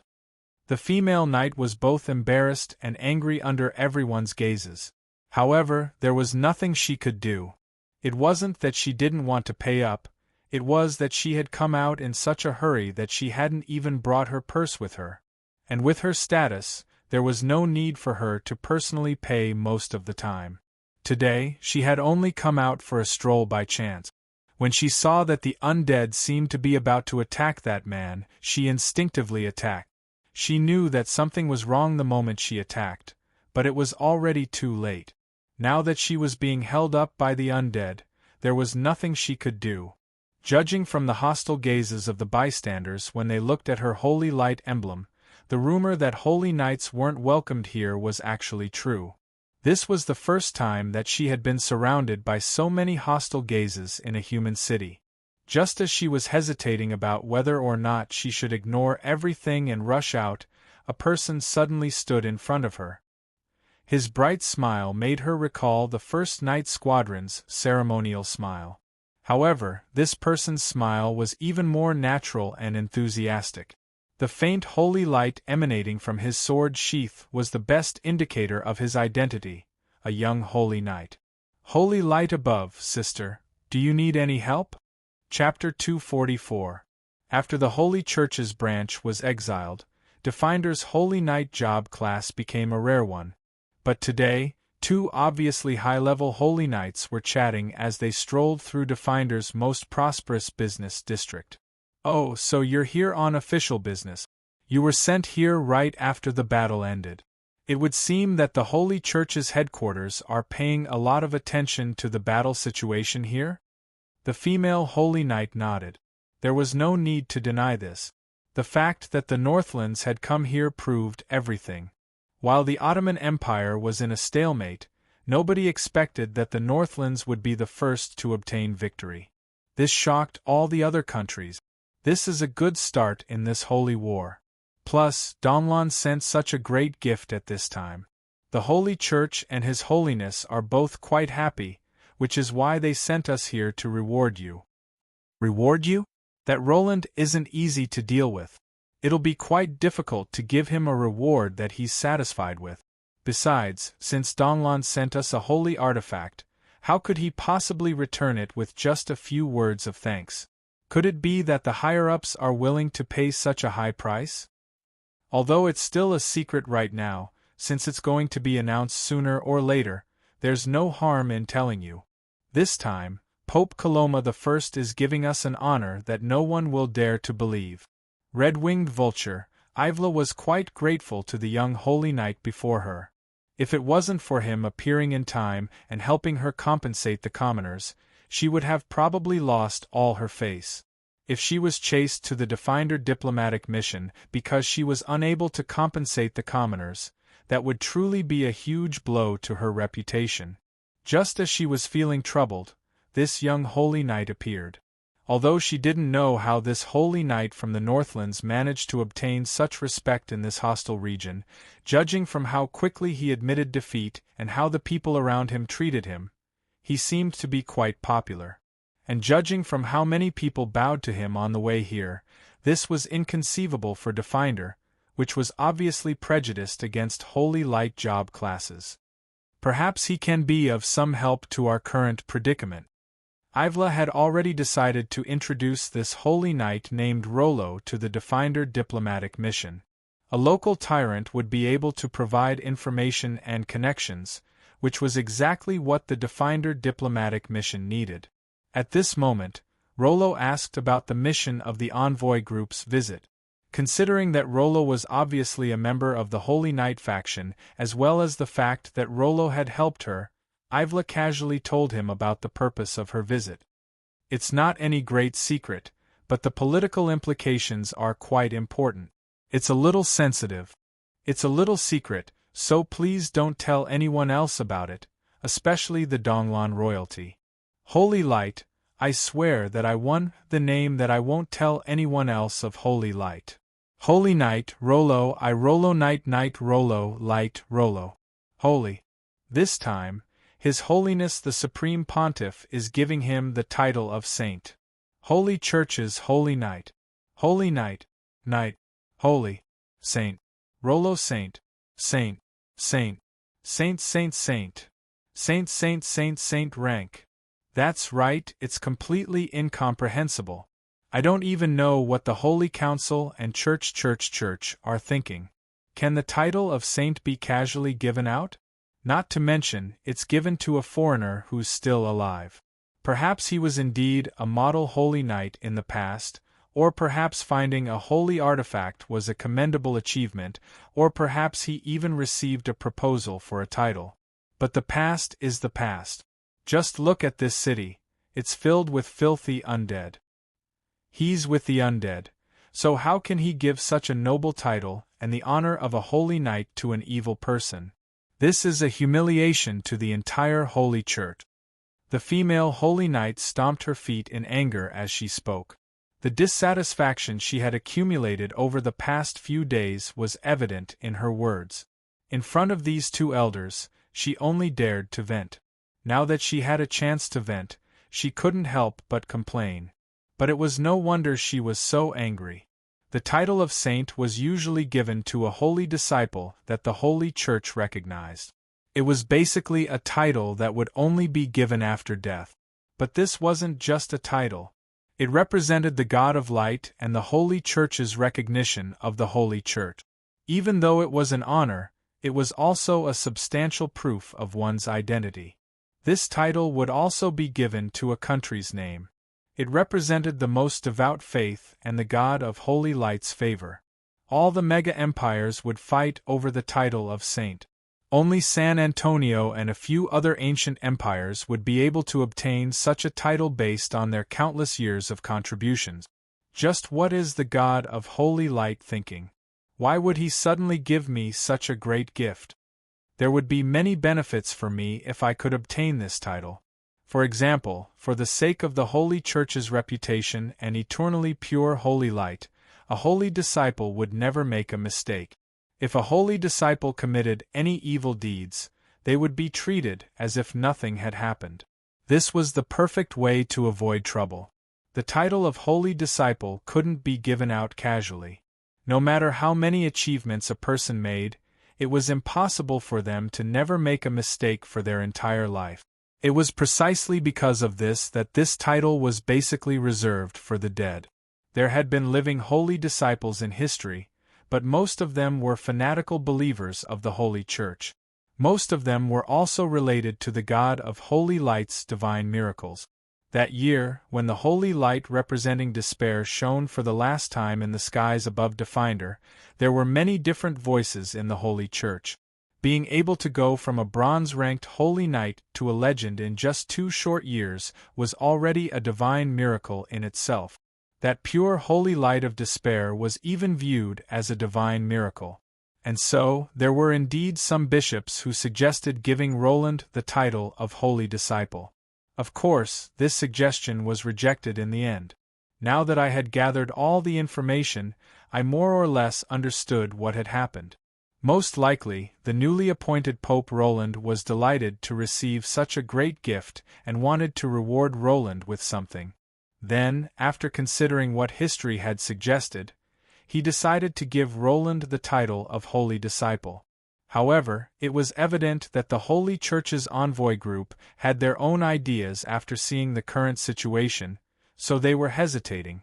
No, they should have considered how troublesome a holy disciple would be. If it was just for this reason alone, they gave Roland too much. There must be some other information that they haven't collected yet. This little brat isn't someone who can hide her thoughts. In that case, perhaps even she doesn't know about this. Still, it wouldn't be wrong to continue probing Roland. Perhaps they would learn something else. This is Pope Roland's decision. Let's be careful with what we say. Although I don't have the right to say anything, I also feel that Roland doesn't deserve the honor of being a holy disciple.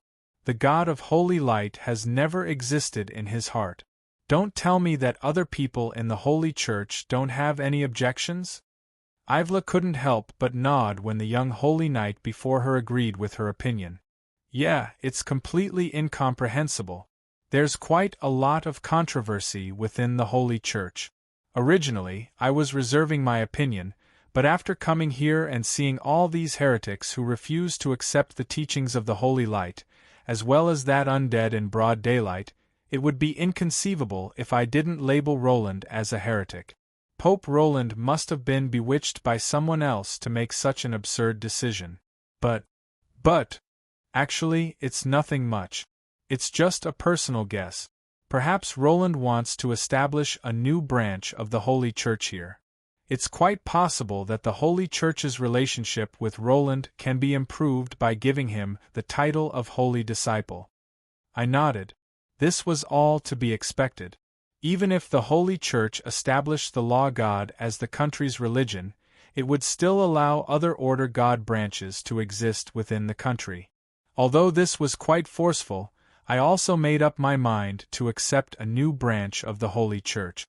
Not only was this a political necessity, it was also highly practical. Although the power of law was comparable to the power of holy light in many aspects, and even surpassed the power of holy light when it came to punishing villains, the power of holy light was still unique when it came to healing. We had far too few holy light job class members on our side, which was a major disadvantage. To be honest, it was precisely the power of Holy Light's natural advantage in healing that made the legend of Holy Light's ability to heal the world's pain gain countless favorable impressions. This also made it difficult for countries to refuse the Holy Church's branches and Holy Light job classes within their borders. Ivla's words were quite reasonable, but it's still not enough. The deep grudges from the Yongya era won't be so easily resolved. Giving Roland the title of Holy Disciple won't be so simple. This would be the equivalent of clearing away all the grudges of the past. Kindness without reason is dangerous, especially when this kindness comes from an enemy of the past. I carefully mulled this over, but still came up with nothing. Seeing how Ivla was filled with resentment, I knew that asking her any further would be meaningless. It seems that she doesn't know. On the other side of the street, under a large tent, the Undead Knight was currently preparing for their performance. The Undead Crown Circus's opening performance was about to begin. The Undead Knight wearing a pumpkin hat was currently mocking each other. A bone dragon wearing a broom costume and a lich attempting to ride a broom were having a competition. The Headless Knight, who didn't need any makeup to go on stage, was planning to use his own head to praise a polo ball. The Sword Saint Skeleton General was currently practicing his ultimate technique of spinning the wheel. Damned undead! May the holy flames of the heavens cleanse you! Ivla gritted her teeth as she observed the Undead Knight rehearsing their performance. She could sense the powerful power of death as she softly cursed the pitch-black existences before her. I could see an undisguised bone-deep hatred in the female knight's eyes. It would seem that her hatred for the undead wasn't just because of her job class. Just as I was about to ask her something, a familiar figure appeared at the corner of the street. He seemed to be searching for something. "Lord Estrada, are you here to look for me?" As Ivla hurriedly walked over to the figure, she didn't notice that the young knight behind her, who she had intended to introduce to the diplomatic group, had already silently disappeared into the shadows. Estrada's first reaction upon seeing Ivla was surprise. He seemed to sense the aura of someone familiar from the female knight, so he immediately asked her about it. "Who were you with just now?" Perfect timing. "Lord Estrada, let me introduce someone to you. He's also a local holy knight. He helped me out and is quite familiar with this place. Rollo, this is Lord Estrada." "Rollo? Where's he?" I turned around, but that friendly young holy knight had already disappeared without a trace.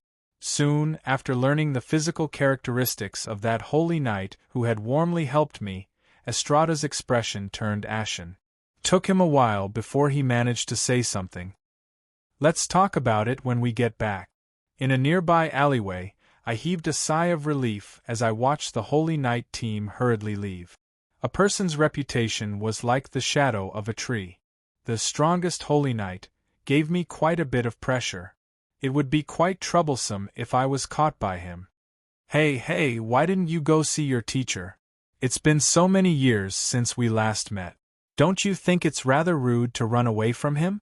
No matter what, he taught you back in the day, right? You're too heartless. I was the one who taught you how to use your sword, but I've never seen you be so polite to me. I recalled how the hand of Holy Light had charged straight at me from back in the day, even shouting, "I'll correct my own mistakes." This gave me a headache. Unlike the young Ivla, Estrada was almost invulnerable in terms of intelligence, experience, combat strength, and the strength of his subordinate. It could be said that Estrada was impossibly difficult to deal with in every way. There were so many Holy Knight job classes, and there were countless Holy Knight job classes. Estrada being able to convince other Holy Knight leaders that he was the strongest was already a good explanation. But for me, Estrada's extraordinary power level was only part of the reason. As one of the most experienced Holy Knight, Estrada's connections and reputation even surpassed that of all previous popes. That was the most critical part.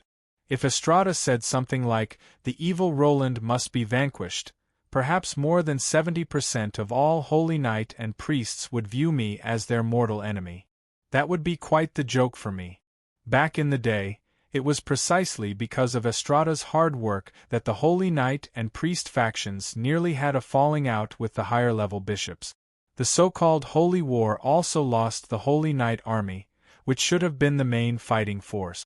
But during the Battle of Yongia, Estrada and his knight subordinates were my mortal enemies who gave me the most headaches.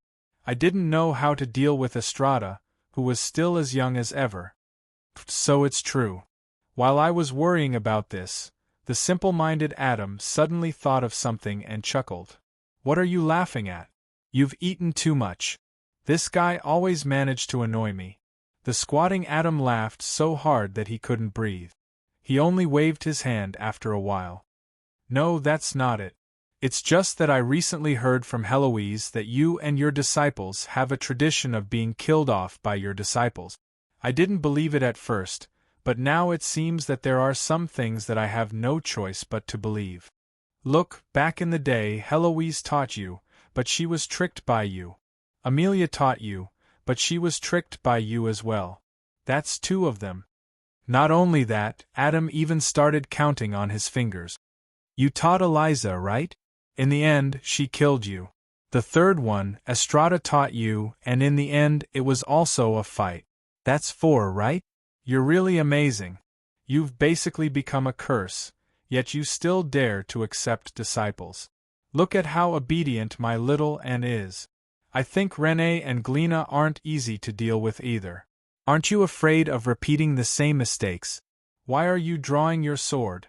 System notification. You shut up as well.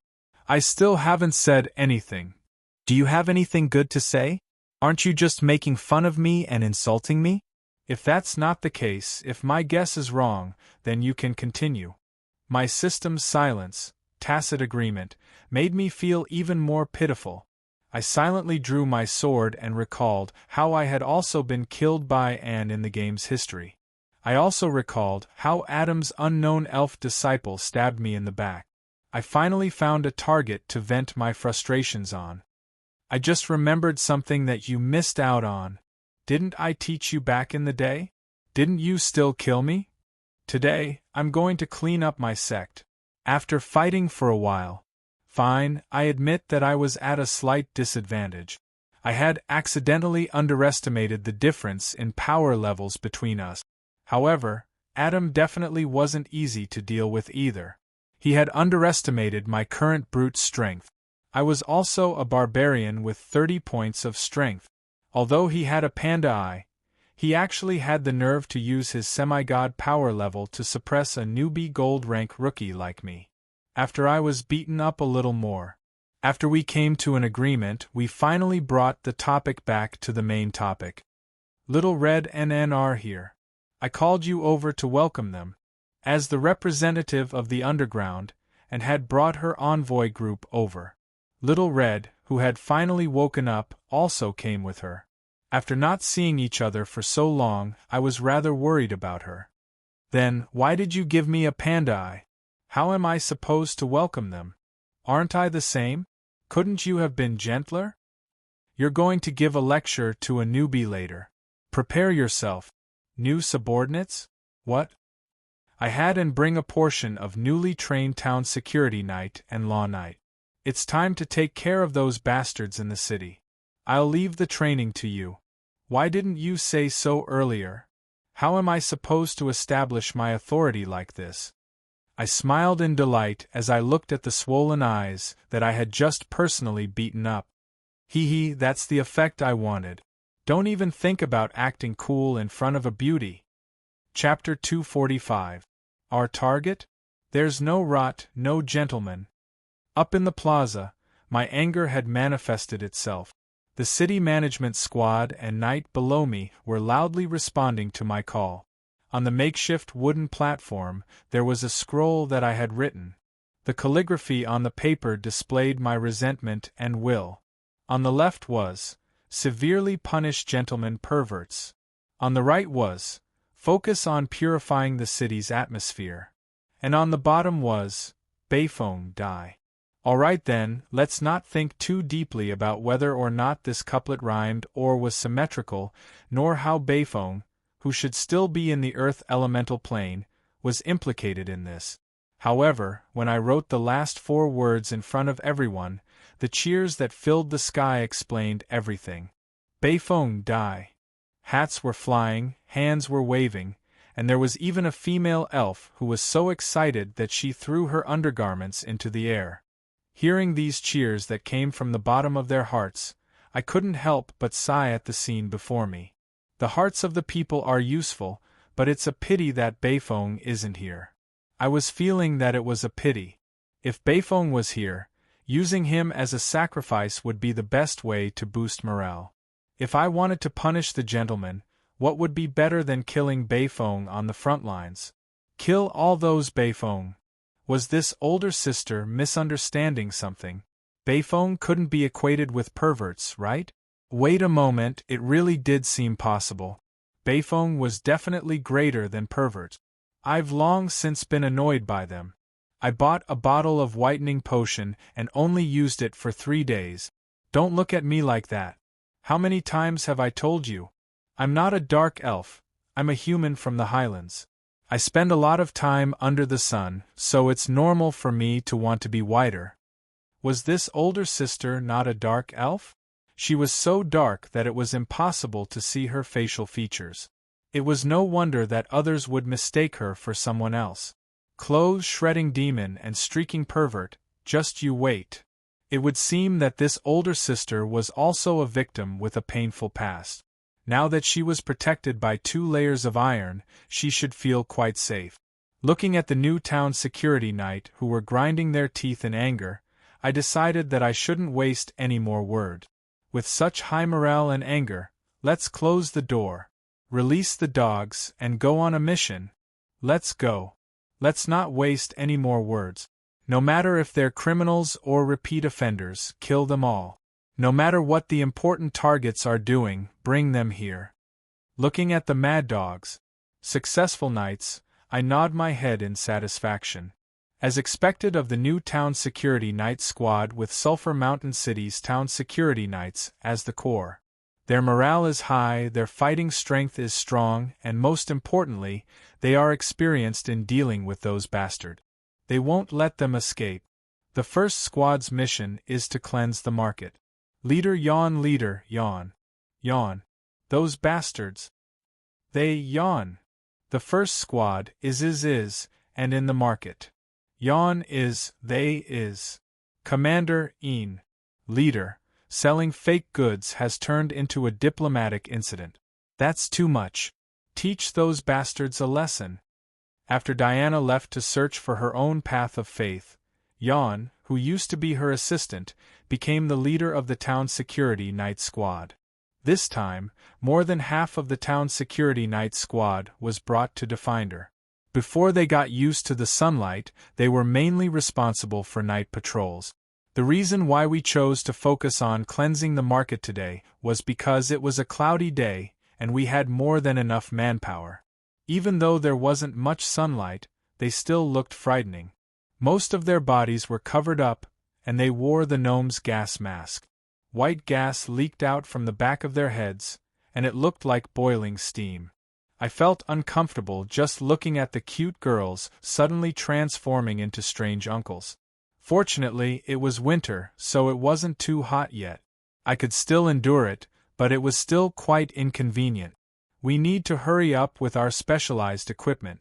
If we need manpower and materials, let's use the unlucky fellows we caught in this operation as coolies and wallet. Originally, most of the female elves were tomboyish and full of dirty joke. However, the female elves seemed like demons from the chaos abyss. Still, their power level and experience were the most trustworthy. Fine then, I admit that I received many complaints about them, such as scaring some naughty children. The second squad's mission is to clean up the public's atmosphere. Momo and Catherine, if you see anyone who's naked, ripping people's clothes, or even more perverted with clothes on, yep, I mean those muscular bastards like Pierre and Omar, capture them all for me. Do you know how many complaints we receive every day? Take this mosaic spray gun with you. If you see anything perverted, mosaic it. High-tech? It was just black oil, and it was already so black that it was even more of a mosaic than holy light. The third squad, your mission is to search for prohibited items, especially books and pictures with overly detailed descriptions of heterosexual relationship. Cough, I won't go into details, you all understand. Oh, right, books and pictures that depict the same sex will be an additional crime. I gave out one mission after another. I smiled in satisfaction as I watched the town security night file out. The new town security squad was expected to be the only permanent city defense squad in Defender. Their members were quite diverse. There were Novice Knight and Novice Hunter who had just graduated from training, as well as core members from the underground. There were also some locals of Defender, and there were even some neutral mercenaries who volunteered to join the military. Due to the existence of the Sinless City domain, as long as there were enough law job classes, Defender would be an unconquerable city. The main headquarters of the Church of Law had already been moved here. To be honest, if the Beastmen War had been fought in the current Defender, the war would have ended very quickly. In that case, since there wasn't much need for defense, it would be a waste to keep the Royal Knight as the Royal Guards and the City Defense Squad as the city's defense squad. And so, through the military, I reorganized the City Defense Squad and handed over all city defense and security duties to the City Defense Squad. Yep, we'll still call them Town Security for short. What a lame name, and the short name is even weirder. Eliza complained. You don't understand. This name can ward off evil. 3,000 town security will rule the world. People will worry when they see them, and ghosts will hide when they see them. Due to my stubbornness, the town security squad that I named became my most loyal subordinate. The task I gave them was quite simple: to enforce the law by category. Those who only caused trouble would be locked up for a period of time according to the law. If the Sinless City marked them as having committed a serious crime, they would become the law enforcers on the spot. And if there were any spies hidden in the city, they would become counter-spies. In order to strengthen the new town security, I specially selected a group of top-level combat strength from the 4 halls and 1 court of Sulphur Mountain City's law system. With these gold and legend-ranked law incantators and justice knight holding the line, I refused to believe that anyone could overturn the heavens. And precisely because the law job classes would be greatly strengthened in Womian's Land of Miracles, more than half of the town security knight that I chose were law job classes. But according to convention, in order to carry out rescue missions, there should be a certain proportion of holy light job classes. Unfortunately, judging from the current formation, there wasn't even enough for the most basic personnel. Or perhaps I should say that the effects of expelling the Holy Church's branch were becoming more and more obvious. Since it was difficult to find all-round elites, then it was better to find more capable people. In the end, after some careful selection, the entire town security squad actually had more than 70,000 members. It could be called an army of town security. Every squad had their own territory, and only 10,000 or so of the core members were selected to participate in today's special operation. This time, even if it was necessary to tidy up the city's atmosphere, it was also a group training. I wanted to see the combat strength of this new town security squad. Soon, with the help of the other town security and warm-hearted citizens, chases took place on the street. Brothers, they're going too far. Let's fight them to the death. Where are they? The newcomer, clothes-breaking sword fiend, obviously had not figured out the trick of fighting the town security yet. Just as he was about to charge forward, his brothers had already disappeared without a trace.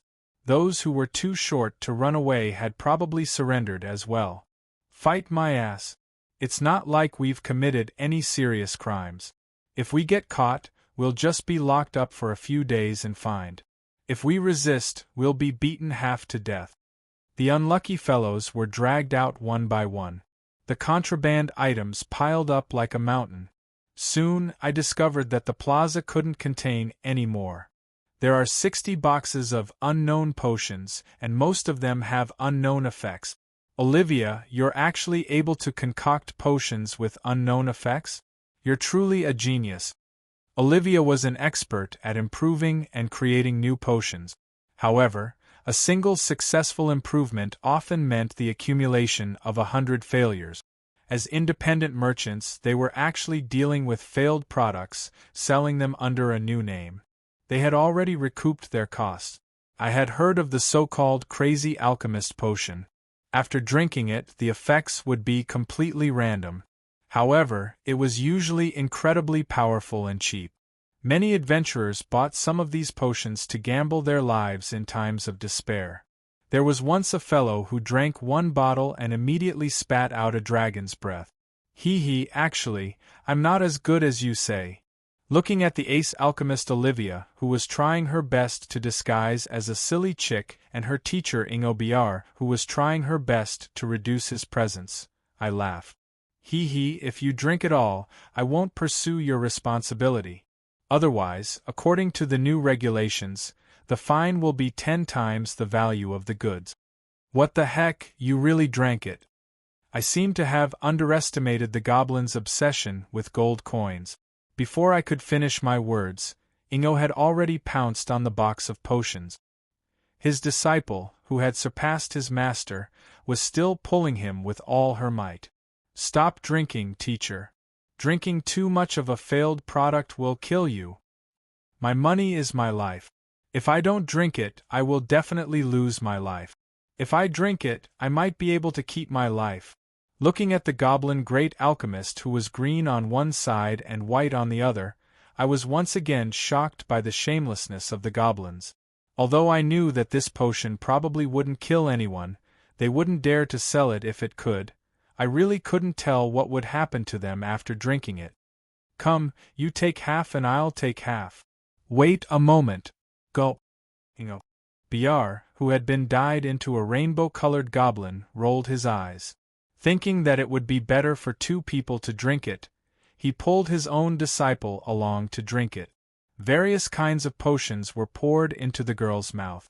This time, it was the alchemist's turn to enjoy the products of his wildest imagination. Transformation potion, clone potion, fox's wisdom potion, wolf transformation potion, and all of them are modified versions. TSK. Perhaps it is possible for her to turn into a 9-tailed giant fox. Although I intended to negotiate a deal with them, I had a large order to entrust to Olivia's workshop. However, I wasn't in a rush. Let's first teach these fellows a lesson. Otherwise, who knows what else they would do in the future. It is fortunate that I didn't choose to become an alchemist back then.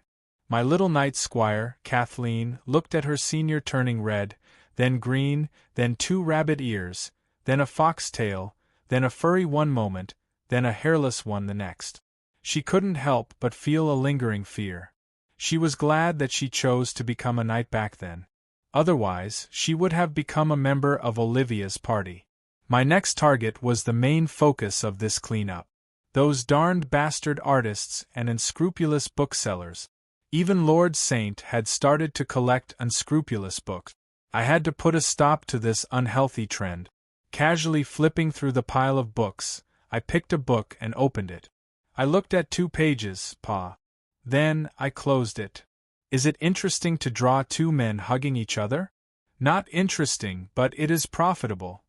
The muscular man named Tom was tall and muscular. He didn't look like a bad bookseller at all, but he was indeed the biggest wholesaler of bad books in the area. At this moment, he was calm and composed while facing my coercion and interrogation. Then, are there other types such as normal ones? Yes, but not many. These are our main hobby books. I was a little curious. Under normal circumstances, men would also have the desire to buy such books. Why would they specialize in selling such books? This isn't a disaster year. If men have any needs, they will find a way to solve it. It isn't a crime to drink wine with prostitute. Besides, otakus don't have as much spending power as fujoshis. Even though many noble ladies look gentle and quiet on the surface, when they buy such books, they will buy them shelf by shelf. They are much more willing to spend than men. Look, I am not selling goods. I am selling dreams. Everyone has their own needs. Suddenly, Tom revealed a wretched smile. If Lord Saint wishes for it, I have a special version here. Both the male and female leads can be reserved. Brothers, father and son, sisters, siblings. Looking at your expression, don't you like the special ones? Blonde Lolis, big-breasted big sister. Silently putting down the book, I clapped my hands. Then, the people around me threw their torches towards the pile of books. My dream of conquering the world with little yellow books. My children, you murderers! Although the content of Tom's angry roar was a little strange, many people around me understood the man's words and the tears of blood that came from the bottom of his heart. So it's another gentleman, pervert. I have to keep an eye on him in the future. Humph, do I look like someone who can be bribed so easily? If I must bribe someone, I should do it privately. At this moment, everyone is staring at me. If I nod my head, wouldn't it be obvious that I am also a pervert? Besides, what kind of identity do I have? If I wanted to get the books, would I need a bookseller? Thus, I activated the communication device. Adam, did you get it? Yeah, there are quite a lot of rare books in the storage. I threw the female-oriented books to the town security and asked them to bring them over to burn. As for the male-oriented books, we will each take half. I will take 70% and you take 30%.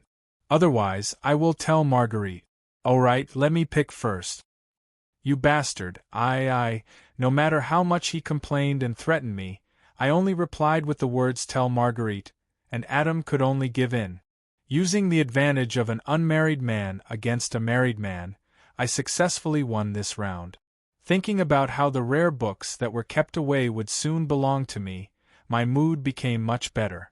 But before I could be happy for a few minutes, Adam's exclamation suddenly came from the other side. Marguerite, Eliza, how did you know? Alright, there's no need to say anything else. Just by hearing these two names, I knew that Adam, that bastard, had messed up again. Either his whereabouts were being tracked, or someone had snitched on him. In order to avoid drawing trouble to myself, I immediately cut off the communication between both parties. Next, thinking about the rare books that were destined to be separated forever before I even got them, an indescribable hatred made me roar from the bottom of my heart. But this time, my opponent gave me a headache. A black hooded robe, a sickle, a wooden cross, and a blazing torch. Weren't these the standard equipment for the Torch Festival parade? And the symbol FFF on the back of the black robe was already enough to explain everything. Your Highness, this is the evil cult, the FFF group, that we have just sealed off. They plan to launch a terrorist attack codenamed Long Live the Bachelor, the adulterous couple. They plan to indiscriminately attack couples during the Day of Peace Festival. No, it's not indiscriminately. Our FFF group only attacks adulterous couples, never true love. The difference between true love and adulterous couples? Do you even know the difference? If the female companion is frighteningly ugly, then it's true love. If the female companion is beautiful, then it's adulterous couple. Alright then, this uniform roar of anger reverberated through the clouds. Their straightforwardness caused me to lose the courage to defend them. Their furious glares indicated that they truly believed this. That's right, it was them. There were more than 30 black-robed members of the FFF group sitting together. No matter how I looked at it, this was a mega-evil cult. It was said that this was a meeting of the FFF group's core members, and their members had already spread throughout the entirety of Definder. Should I be proud that I had single-handedly created this abnormal organization? Even if you execute us, the flames of the holy war will never be extinguished. Our war is never-ending. Valentine's Day is a day for barbecues, Chinese Valentine's Day is a day for the holy war, Singles' Day is the day for adulterous couples to die, and Christmas at the end of the year is the day for the final battle. Our members come from everywhere. Perhaps short-term victory belongs to you, but eternal glory belongs to the FFF group. Even if you kill me, there will still be others to come. Idiots! Our cause is the righteous one. I couldn't help but tear up as I looked at these brave warriors who were willing to sacrifice themselves for a just cause. I wanted to let them go just like that, but the sword-like glares behind me made me feel pain. It was likely that I would have to punish them. And so, I did my very best to think of a way to prevent them from suffering any physical harm while also receiving a punishment that others would be satisfied with. Tie them up in a small forest in Arya Park. Yep, that place that's also known as the Love Park for dating. Then find a few couples to show off their love in front of them, so that they can only watch. Kill me! There's actually such a terrifying punishment in this world? You demon! Sigh, I was actually such a good person. Why didn't everyone understand me? Achievement unlocked. King of Wickedness, shut up. Chapter 246. While the northern regions were still frozen, the central plains of the mainland had already entered a warm spring. Meanwhile, in the Bardi Empire's royal palace, the elderly emperor was currently waiting for his guests in the garden. The Bardi Empire's Orlos Mosavoli Saint Milan was a silver-haired old man with a kind expression. He wasn't tall, and he didn't speak loudly. When he walked, he even had the slow and leisurely manner of a learned person. He seemed like an old scholar who was easy to get along with. However, in the Bardi Empire, he had the nickname of the Fox-Scorpion Emperor. This was referring to the fact that he was vicious both internally and externally. Was it not easy to understand that he was poisoned both inside and out? As long as the result is good, any means are acceptable. That was his motto, and he had always done so. In order to solidify his centralization of power, he used murder, division, framing, and deceit against the Bardi Empire. For the sake of the country's interests, he tore up all sorts of alliances and agreements against the Bardi Empire multiple times and started multiple wars of his own accord. This earned him the title of Unbeliever, which also caused the current Bardi Empire to lose all of its allies. But where there were losses, there were gains. While he destroyed the reputation that the Bardi Empire had built up over countless years, the Bardi Empire's national strength also reached an all-time high. In just half a century, the Bardi Empire had annexed 17 small and medium-sized countries, greatly expanding its territory and population. From the day I succeeded the throne, the war has never stopped. At first, this sigh was meant to express his helplessness, but in the later stages, it became the pride of a person who had won consecutive battles. On the other hand, the successive victories in foreign wars had also increased the prestige of the royal family. The great nobles in the country were also extremely respectful to the royal family. In fact, all the great nobles sent gifts every year for the old emperor's birthday. The heirs of the various feudal lords also came to the capital to learn from the royal family, as hostages. Yep, those who refused to hand over the hostages and those who were openly disobedient were all dead. The Bardi Empire had long since returned to peace. It was likely that in the last 3,000 years, the Bardi royalty's authority would reach its highest point in history. This was only the achievement he had just made in his middle age, but in his later years it was even more impressive. He used more than 30 years to make a century-long plan. Establish the Military United Front Department to unify the country's military affairs. All the feudal nobles must serve in the military regularly. Those who evade military service will die, and those who default on paying taxes will die. The government controls the unified sale of salt, grain, steel, and other important daily and production necessities. Those who smuggle goods or sell goods without authorization will be sentenced to death. The government controls the idle civilian forces. All combat job classes must be registered, and all adventurer associations and adventurers must swear loyalty to the royal family. All adventurers are the wealth of the country, and they must unconditionally accept the country's mobilization in times of emergency. Independent adventurers were not allowed to exist, including mages. Unlicensed mages will be executed in public. It had to be said that Orlos's methods were quite impressive. He had taken over the throne during the most turbulent period of his country, but he had spent his entire life working hard to bring his country to its peak. Even though his reputation was in shambles, and he had no integrity to speak of, Orlos was still the most powerful person in the world.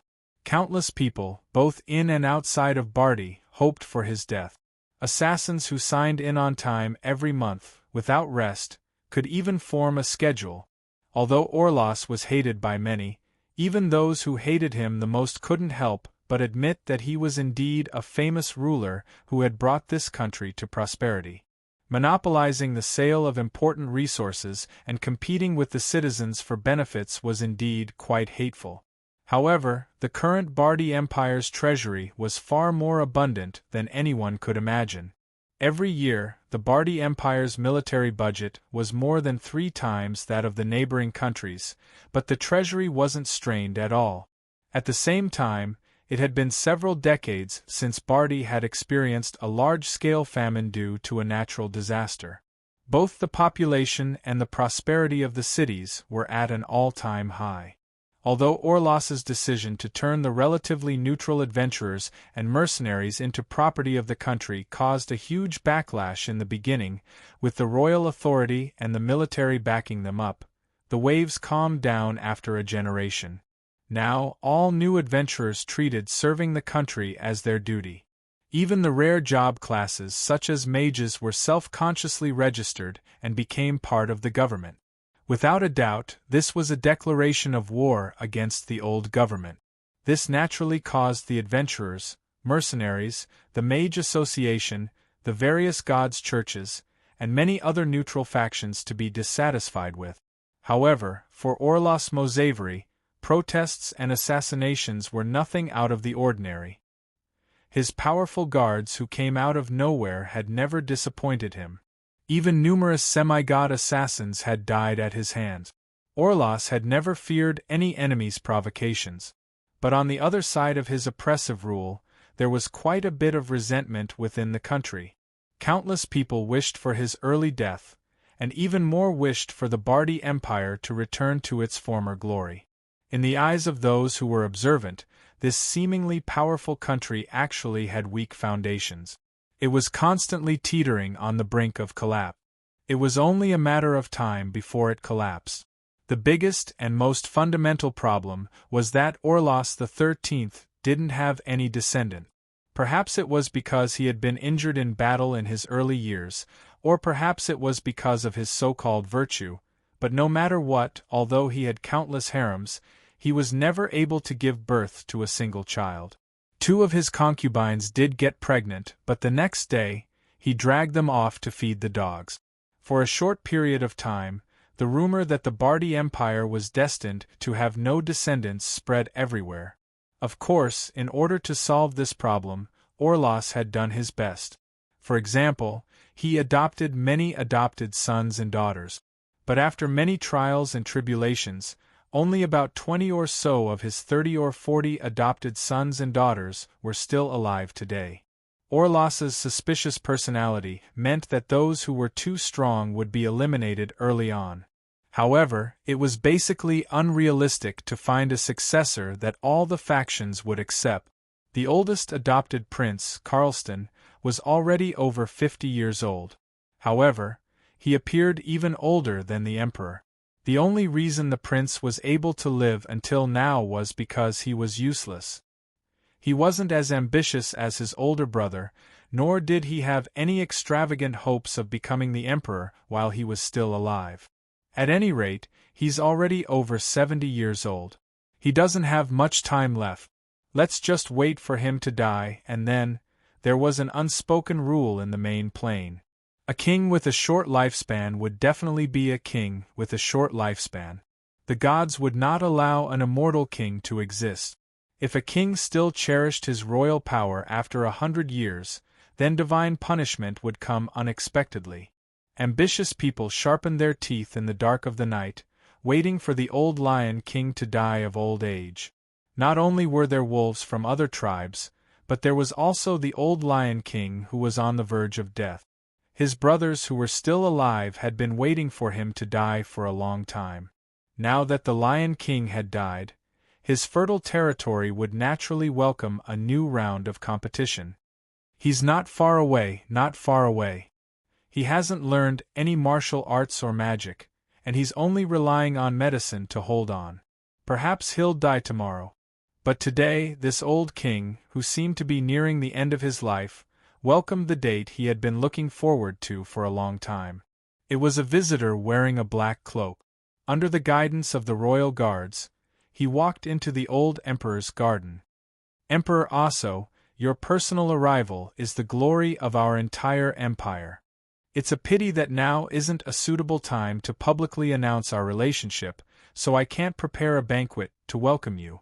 The old emperor put down his dignity as an emperor and hurriedly stood up to personally welcome this guest who had arrived in the night. However, this black-cloaked guest was an immortal emperor who was far more ancient and noble than the old emperor. Emperor Aso had no intentions of being polite when faced with Orlas's welcome. Every minute he spent in the mortal plane was torture for him, so he unhesitatingly went straight to the point. That's fine. We've never cared about empty reputations. The only thing that can make me come here are actual benefits. Now then, young king, have you made your decision? Have you finally decided to embrace death and become one of us so that you can obtain true immortality? A sudden chilly wind blew past, revealing the man's true face under the hood of his robe. Or, perhaps it should be said that he didn't have a face at all. Only the green flames burning within his skull explained everything. Only the legendary undead emperors could be referred to as undead emperors. In front of these ancient emperors who originated from the undead planes, even the modern gods were nothing more than juniors. Countless chains and seals covered Emperor Aso's body. However, just the power of death that leaked out from his body caused a black wind to howl in the royal garden. Large amounts of plants instantly withered, and the ground began to wither. Beneath the ground, one could faintly see white bones returning to the mortal world. Orlas, who was only an ordinary person, laughed when faced with such a frightening aura that could even make a hero cower in fear. Back then, everyone knew that I, Orlas, was the most trustworthy of all. From the moment that you saved me 30 years ago, from the moment that ancient contract was established, our contract was destined to be effective forever. Orlas 13 also unbuttoned his luxurious robes, revealing his upper body. Part of his abdomen was missing. Where his heart should have been, pitch-black bones and rotting flesh were piled together. Even the expensive silver rose perfume was unable to conceal the stench of rotting flesh. Even though his physical body was frighteningly disgusting, Orlas continued smiling as if he didn't feel any pain at all. However, the wrinkles at the corners of his eyes made him seem rather depressed. I've already been a living dead for more than 30 years. From that day onwards, did I have any other choice? Unlike the south, which had long days, the northern regions would usually get dark rather early in winter, especially at the end of winter. Right now, it was only 6 o'clock in the evening, but the entirety of Definder had already fallen into darkness.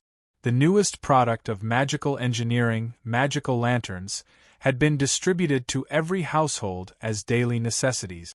However, most of the families still carried on with their usual habits, finishing their dinner early and lying in their warm blankets, preparing to wake up early the next day. The streets, which had been bustling with activity just a few hours ago, were now completely devoid of people. Most people were either hiding in their warm homes or drinking themselves to death in bars and hotels. After all, even though it was already the end of winter, the cold at night was still fatal. Although it was regrettable that drunkards would freeze to death on the streets, it was still a common occurrence.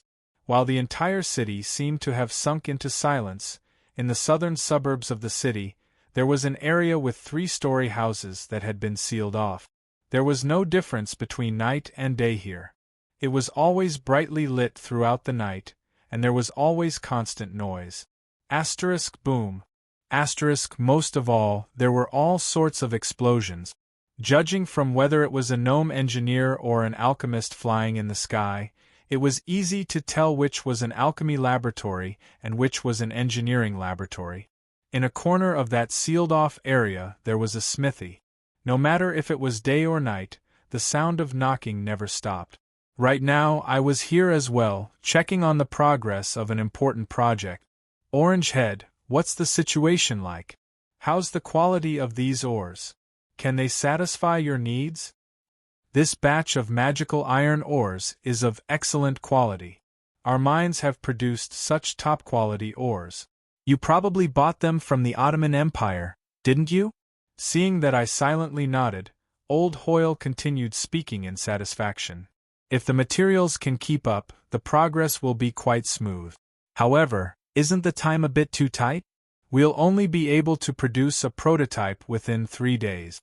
It'll be able to run, jump, and watch, but it definitely won't be able to fight. Just a prototype is fine. The most important part of showing off my new equipment was the design and the new technology within it.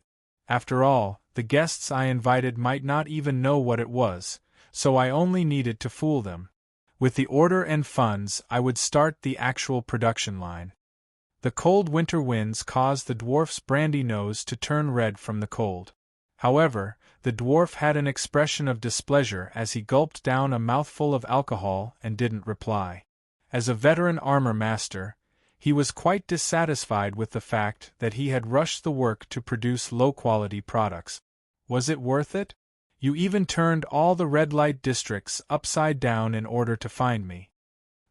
Don't be so arrogant. It was just along the way. If you just obediently worked here, it would have saved me so much trouble. Guess how your brothers would treat you if I told them that they were imprisoned because of you. Those heartless bastards would directly tear me apart. You sly, skinny, and tall human. You purposely picked up Old Hoyle's weak spot. Be careful that your daughter doesn't grow a beard. The dwarf took a puff from his pipe and muttered some dwarf-style vulgarities in a low voice. Then, he continued to pick up his hammers and continue clanking. Hoyle, a grey dwarf, was a grandmaster blacksmith who specialized in armor. His nickname was Tangerine Head, and he was a member of the Gentleman Alliance. He was also the blacksmith that I trusted the most. His skills had improved even further through his cooperation with the gnomes. If I had to evaluate his current armor smithing abilities, I would say that he had probably surpassed the level of an ordinary blacksmith and reached the level of a legend. Leveling up in a lifestyle job class was far more difficult than leveling up in a combat job class. Legend job classes had their own soul imprints and unique paths. Meanwhile, legend-ranked blacksmiths also had their own paths. Hoyle's path was so special that it was the only one in the world. It was so special that it would be impossible without him. In the blacksmith's shop, Old Hoyle was hammering a gnome mecha. This wasn't anything strange, as gnome harvesters and mechanical giants were already quite well-developed engineering products. What was strange was the size of this mecha. It was 2.4 meters tall, and its weight was more than 150 kilograms. If it wasn't for the fact that the energy engine created by the Olivia's magic box on its back was currently working, giving it its own power, even a beastman wouldn't be able to wear such an armor. The streamlined armor was inlaid with obsidian protective plates. This was a special type of armor used to strengthen tanks. Its defensive power far surpassed that of a knight's plate armor. Even a small caliber gnome cannon would only be able to leave a mark on it. That's right, this wasn't a mechanical battle puppet. It was pure armor. Inside it would be a warrior wearing the armor, not a pilot. Although this design is quite good, there's also a problem. Without elemental control, you won't be able to activate its magic circuit. Even if you have my special magical components, it'll be nothing more than a pile of scrap metal if you don't have enough magic. Relax, I have quite a few subordinates with elemental control abilities. I'll give you the highest priority in providing your funds and materials. Hurry up and finalize the design, and then try to start mass production next year. I'll find some idiots to be your sponsors and experimenters. Just be bold and be creative. Those kind-hearted people will use their lives to give you all the data of your creation. I couldn't help but nod in satisfaction as I looked at this old dwarf who had fallen silent due to his work. I touched the sturdy protective plates and iron body of the heavy armor. With this, my 4 elemental swordcasters will be able to use at least 3 times their combat strength. Should I paint it red and install a ram on it? Determining how far a job class could go would depend not only on their strengths, but also their weaknesses. The weakest aspect of the 4 elemental swordcasters was probably their physical body's defensive abilities. A mature 4 elemental swordcaster would need to improve their magic swordsmanship, as well as painstakingly train their elemental control abilities. They would also need to research sword seals and magical martial technique. It would be incredibly unrealistic to expect them to have the same melee combat abilities as an ordinary knight or warrior, even without using their mana. Their physical body's weakness and the need to use mana meant that they could only wear light armor on the battlefield. This was a stark contrast to the muscleheads who could still move freely despite wearing heavy armor that weighed several dozen kilograms. But on the battlefield, weak defense was the most fatal. Bows and arrows would always be the most cost-effective killing weapon. Arrows would fly everywhere, and it would be quite common to encounter them. It would be far too much of a waste if a magical swordsman, who had worked so hard to raise, was killed by a stray arrow or a rock. The first batch of mechas will be the Sith Warriors, a melee combat mecha with high defense, high strength amplification, and explosive short-range abilities. All of them will be given to the Silver Cross Squadron, 4 elemental swordcasters. The second batch of mechas will be the Space Marines, which have high mobility, medium defense, and high endurance. All of them will be given to the magic archers and top-level hunters. In my future blueprint, my future armored army would already be in battle formations. Between the mecha dragons and the gigantic metal battle statues, countless mecha warriors would be the main force. They would accompany me in slaying demons and gods, easily driving the demons back to the Chaos Abyss and kicking the undead emperors back to the undead plains. Special Firepower type Tauran Cyborg Marines, Special Sword Saints type Force Masters. Haha, I can already imagine the perfect upgraded version right now. Once my new generation's magical steel army was formed, I would have these ancient artifacts from the Middle Ages deeply understand what advanced technology equals combat strength, and falling behind means getting beaten up. Just as I was fantasizing about this, a voice filled with evil intentions pulled me back to reality. Stop dreaming. This thing has incredibly high requirements for many of its components. Right now, I'm the only one capable of creating it. Your local blacksmiths can't even make a kitchen knife. Even if I do my best to work for you, 3 months is already considered fast. Besides, even if I can keep up with the speed, will your mineral resources be able to keep up? Just relying on the barbarian tribe's open-air mines will take you 10 years to accumulate enough materials. Also, while you can still buy pig iron ore, your production of magical ores is far too low. If you can't obtain high-grade magical ores, your mecha army will become nothing more than a target for my thunderstorm magic. I couldn't help but frown upon hearing this. Although I was displeased that my beautiful dream had been interrupted, Everything he said was the truth. I had already begun excavating the mines there, but the battle here had taken up all of my attention. Not to mention, the weather was so cold that I lacked large-scale equipment. Simply exploding the mines to obtain some open-air minerals was already my limit. I hadn't even started excavating the mines yet. It would seem that I'll have to make another trip there. One mine isn't safe enough, so I'll need to prepare several more. How about I ask the Holy Church for more mines?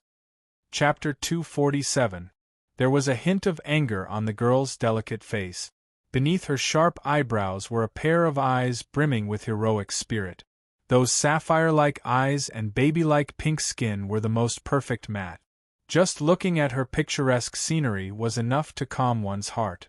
She was only 12 or 13 years old, and she didn't have any obvious curves.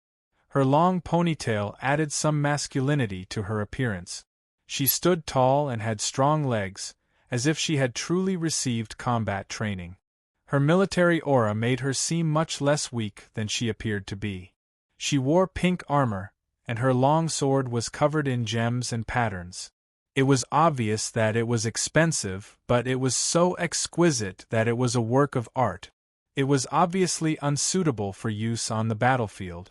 She also had 2 incongruous battle flags on her back. She was currently wearing extravagant clothing, but she was pouting with dissatisfaction. "Haha, Roland, this really suits you. Beautiful Princess Peach. Ha. You're the same. This dress really suits you. I'm the maid Yenine." Adam was currently wearing a black and white maid outfit with a blonde wig. The maid outfit's skirt seemed to cover his thick legs, but it was impossible to completely hide his bulky appearance. His shoddily made heavy makeup made him look even uglier. After exchanging insults, Adam and I angrily glared at each other. He took out his broom, while I took out my decorative rapier. Just as we were about to explode with our accumulated dissatisfaction and start fighting, an angry voice spoke up from behind us. "You're about to go on stage. Since you've ruined your costumes, you should use your real names to perform." The two of us exchanged glances with wry smiles on our faces. We were both unlucky fellows who were being held on fire, so what was the point of fighting? Was there any meaning to the pot calling the kettle black? At the very least, I'm stronger than you. Anyone can tell that I'm a man's prank just by looking at me. Alright then, it seemed that some people still found it interesting. Even though he was wearing a maid outfit and lipstick, he was still flexing his muscles to show off his so-called manliness. Yep, be careful not to get recognized. That'll be even more interesting. Tomorrow's headline will be shocking. Red Lotus hero has transvestism. Then let's die together. I'll tell everyone that the main character of Princess Peach's dimensional adventure is you, Roland. Heh, do you think anyone will believe you? Ha, do you think anyone will believe me? When I looked in the mirror earlier, I was frightened by the beauty in the mirror. But now that I said that, my heart was bleeding. In front of him was the plaza outside the Defender Grand Theater. In order to welcome the Day of Peace celebration, the royal family would be holding a large-scale fantasy play, Princess Peach's Dimensional Adventure, here. Any citizen could watch it for free, and this was a great temptation to the locals who lacked entertainment. In just a short 3 or 4 hours, the plaza was filled with spectators. Alright, I'll tell you the truth. Due to some reason, we accidentally angered everyone. In the end, in order to appease some people, we were forced to change into our costumes and become the main characters of this show. We were even the female leads. Why am I the female lead, and this guy is just a background character? He doesn't even have any lines. The difference in treatment is too obvious. That's because we're punishing him, not punishing the audience. Just look at him. As for you, that's because you're always the main culprit. Also, don't think that nobody knows about what happened in the Earth elemental plane.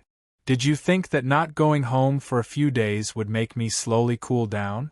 Do your best, or else. Heh, you understand. Eliza's cold laughter echoed in my ears.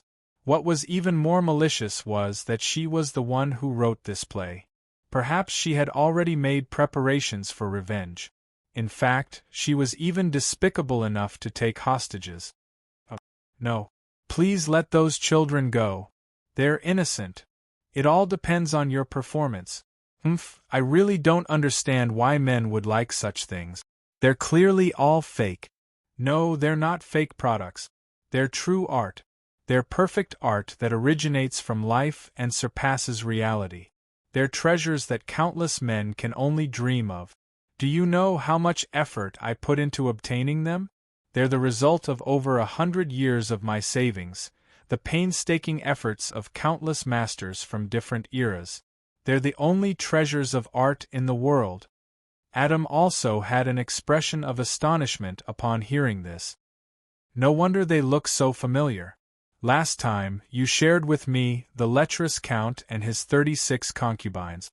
Could it be the masterpiece of a classical landscape painter from 170 years ago? His style was too unique. He even painted human figures? And it's even a comic strip. You're the best. Back then, I helped him get rid of the bandits that threatened him. It took me more than 2 months. Seeing my efforts, he agreed to make an exception for me. How about it? Isn't it great? It's more than great. He's practically invincible. I really didn't expect that the thick ink artistic conception of a landscape painting would have such a good effect on a beauty. He actually used a flat surface to create the effect of a real person. It's so lifelike. Marguerite is his loyal fan. She even has 2 treasures at home. If she knows that you actually asked the master to draw these, for the sake of these children, you absolutely can't let her know. Art is supposed to serve real life. It's a disease to say that one's work is superior to others. It's obvious that no one likes your work that's detached from real life. Yet, you still scold the audience for their poor appreciation. If it's not a bug in your head, then what is it? I keep feeling like you're ridiculing something again. Don't tell me that's how you got all your top-quality works? Of course. Every one of them is a super treasure that has withstood the test of time. They're the crystallization of those masters' lifelong talents. They're all the blood pressure that I've spent countless amounts of effort on. Roland, you're a real man. I ignored Adam, who was making a big fuss over nothing. I looked towards Eliza in a fawning manner, hoping that she would let me off the hook after seeing that these were all unredeemable works of art. Please let these children go. Their existence is even more important than my life. If you want anything, just come at me. However, the demon girl smiled. Her smile was both sweet and cold. Artwork? Existences even more important than your life? You really deserve to be single for the rest of your life. And then, Eliza angrily turned around and left, leaving only her threat behind. You want those things back? Sure, it'll all depend on your performance later. This is a script that I wrote especially for you. Enjoy it. That year, Demon King Shaba from Demon Island led his demon army to conquer the world. Our hero, Princess Peach, resolved to chase away the Demon King and set out on a journey by herself.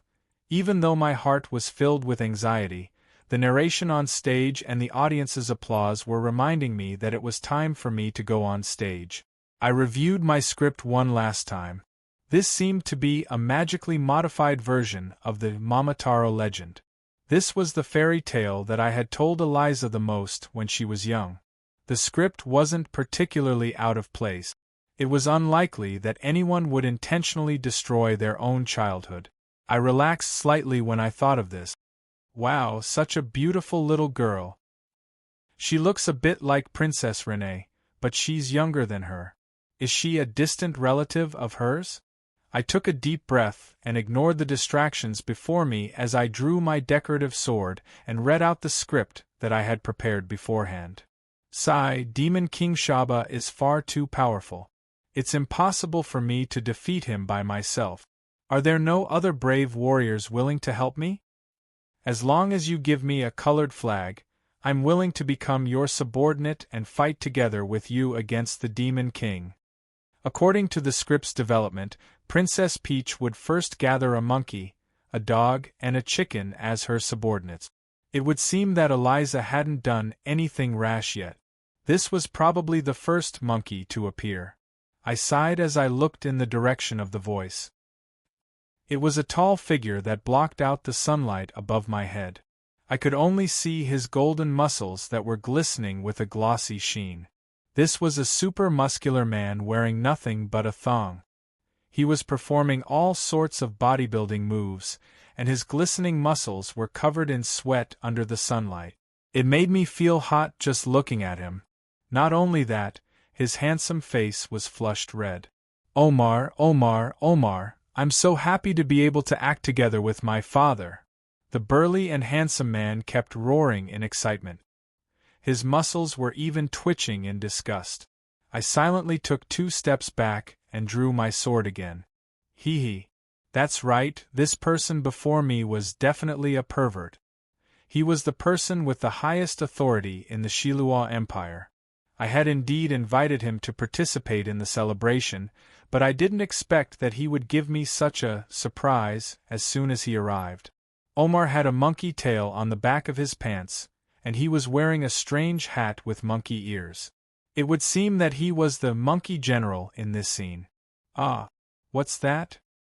Mommy, there's a Superman. Baby, be good. Don't point at him. He's not a Superman, he's a pervert. If you meet him on the streets in the future, remember to call him town security. I'm blind. As expected, there's no good stuff for free? Is it too late to retreat now? Just Omar's appearance on the stage, just the huge contrast between his handsome face and his muscular face caused the audience to wail in agony. I pretty much understood now. Perhaps the plot was normal and the lines were normal as well. But if the actors were gentlemen, then this scene was completely outside of common sense from the very start. But it was impossible to back down now, so I could only blindly continue acting. That was why I wasn't surprised at all when I saw a large drool with wings and a beak several minutes later. Is he a divine chicken flying? Alright, at least he remembered to wear clothes. That's an improvement. No, father, take a closer look. His clothes and pants are all feathers. He made them himself.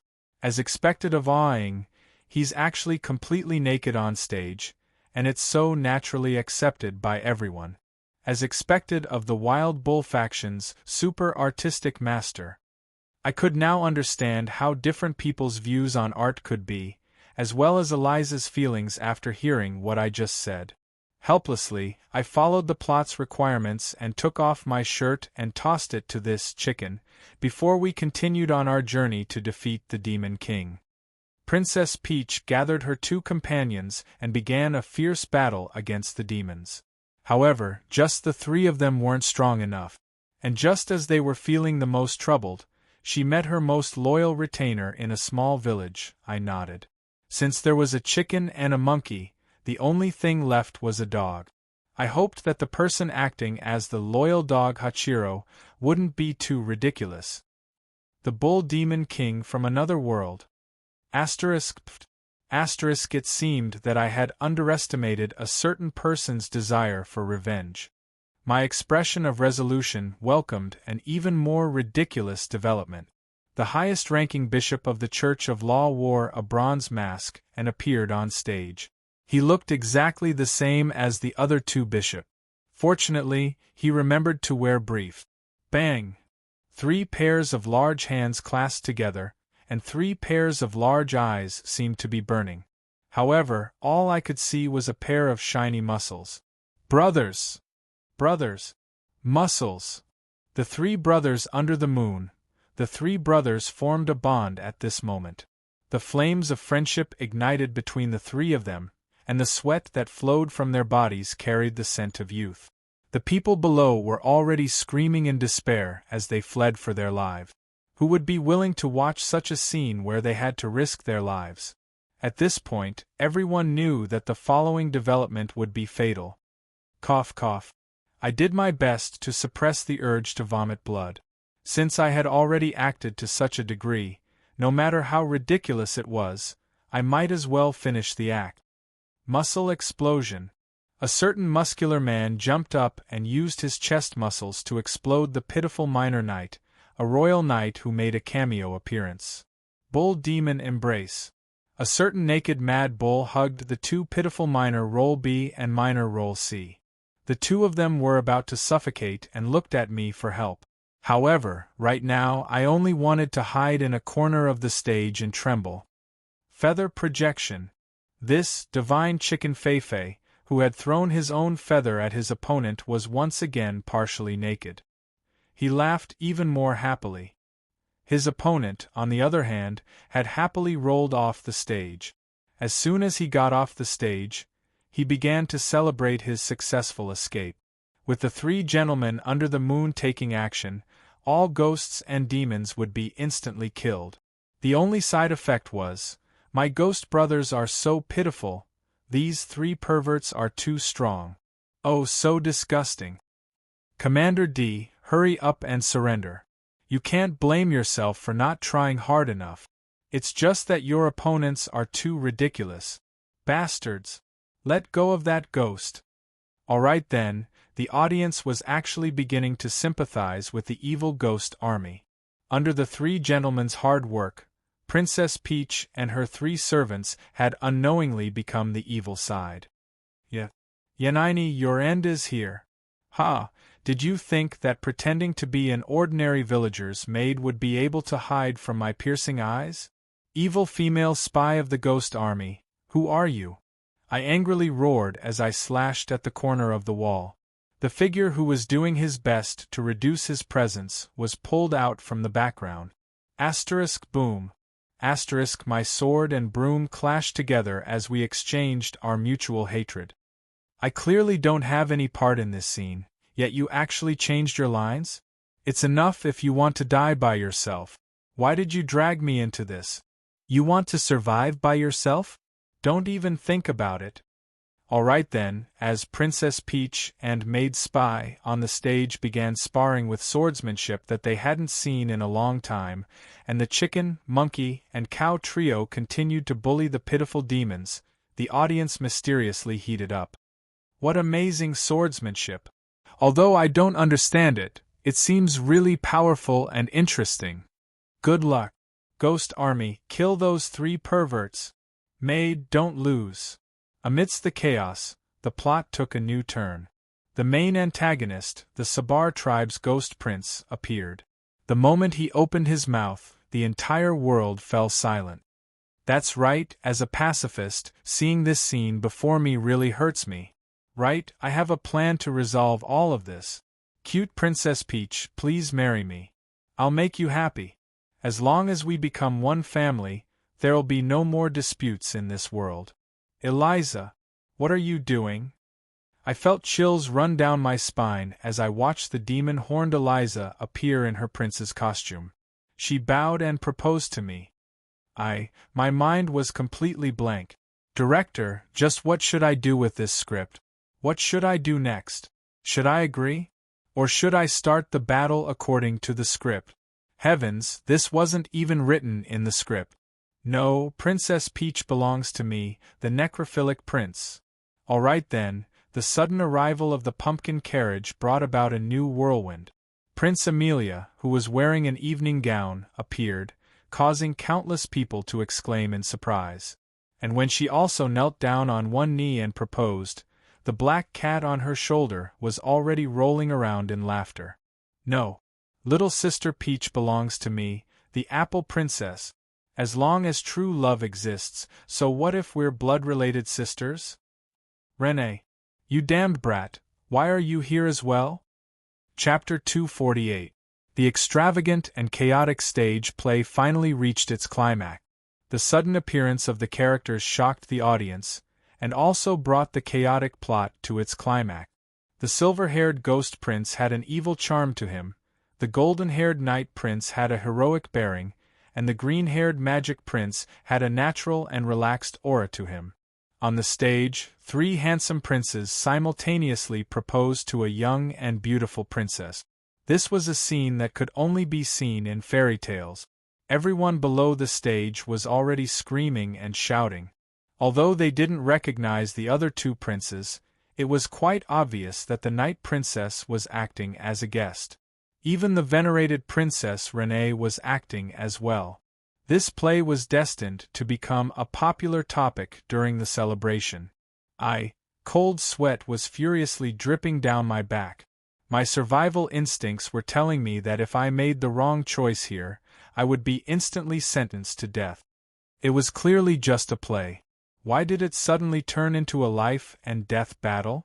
The silly cat's schadenfreude laughter could be heard through the psychological contract between us.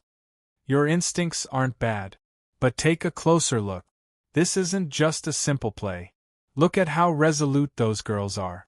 At the very least, answer me seriously. On Eliza's side, lava-like magical power spread out on the ground, transforming into extravagant red magical runes and magic arrays. This wasn't a stage effect, nor was it a meaningless decoration. This was a devil's contract. Although I had taught this to her, this soul contract had long since surpassed the original demon marquis. Amelia didn't use any magical power, but her words themselves were magical. The power of her words already informed me that if I agreed, it would be an eternal contract. Renee, who seemed to be joining in on the fun, didn't have any special magical power. But judging from her pale lips and trembling body, the little girl had mustered up all her courage. The little princess had finally mustered up her courage in front of her citizens. I made the wrong choice. I'll die. I didn't need the silly cat's reminder to know that I was in a hopeless situation. However, judging from the determination in the 3 pairs of beautiful eyes, I had to make a decision. Many thoughts flashed through my mind, but there were some things that weren't decided from the start. I took a deep breath and decided to make my decision. Boom. Before he could say a word, a huge black shadow suddenly descended from the sky. The black shadow spread its wings and covered the blue sky. Just by hovering at a low altitude, the air pressure caused by it was enough to cause the entire stage to collapse. My name is Deathwing, the heaven's chosen destroyer, the terminator of all things. Unstoppable, undefiable. However, the crimson-red dragon didn't seem bloated at all. Its vertical pupils were also burning with flames. The dragon's angry roar tore through the clouds as its dragon flames roasted the sky. Meanwhile, the red-haired female knight on the dragon's back loudly read her lines in an exclamation tone. That's right, I'm Prince Kasha from the Deep Rock Plain. We've only just met, but Princess Peach's beauty instantly shattered my ice-cold heart. I will take my love with my own strength. Go, wings of war. Before I could react, the giant red dragon swooped down and grabbed me with its claw. The only thing left behind were the astonished actors and audience. Giant dragon! Princess Peach has been captured. The plot had taken yet another unexpected turn, but the main character had been mysteriously captured. How was the plot supposed to continue? The abnormal silence continued for a few moments as everyone began to feel anxious and discuss amongst themselves. Just as everything was about to explode, someone arrived just in time to save the day. At the location where Princess Peach had been captured, a black cat that had been rolling around in laughter suddenly transformed into an incomparably beautiful golden-haired elf. That's right. A giant dragon and a prince of darkness suddenly appeared and captured the beautiful princess. The 3 princes have decided to travel together to find a divine sword in order to defeat that fearsome dragon and save their fiancée. After pausing for a moment, the astonishingly charismatic golden elf lightly clapped her hands, indicating for the curtains to close. Her intoxicating smile seemed to indicate that the plot wasn't over yet. The first episode of Princess Peach's dimensional adventure has come to an end. Thank you, everyone, for your enthusiastic support. I welcome everyone to watch the next episode, Third Prince Peach's Dimensional Adventure. I'll definitely come. It would seem that this drama already had a hardcore fan. I'll come even if there's a fee. So only the first episode is free? You really know how to do business. Still, for the sake of the cute Princess Peach, I'll definitely come for the next episode as well. Alright then, let's not talk about his motive for coming to watch. This young man adjusted his eyeglasses and revealed an expression of, "There's only one truth in this world, and that's just how my eyes are. Your Highness, can I have your autograph? Silver-haired prince, please look over here. Do you have any posters for the show? I want one for the three princes. I'll buy it no matter how expensive it is." It seemed that the three cross-dressing princes had their own loyal fans as well. After the curtains closed, only the two princes remained standing in the same spot, coldly glaring at each other.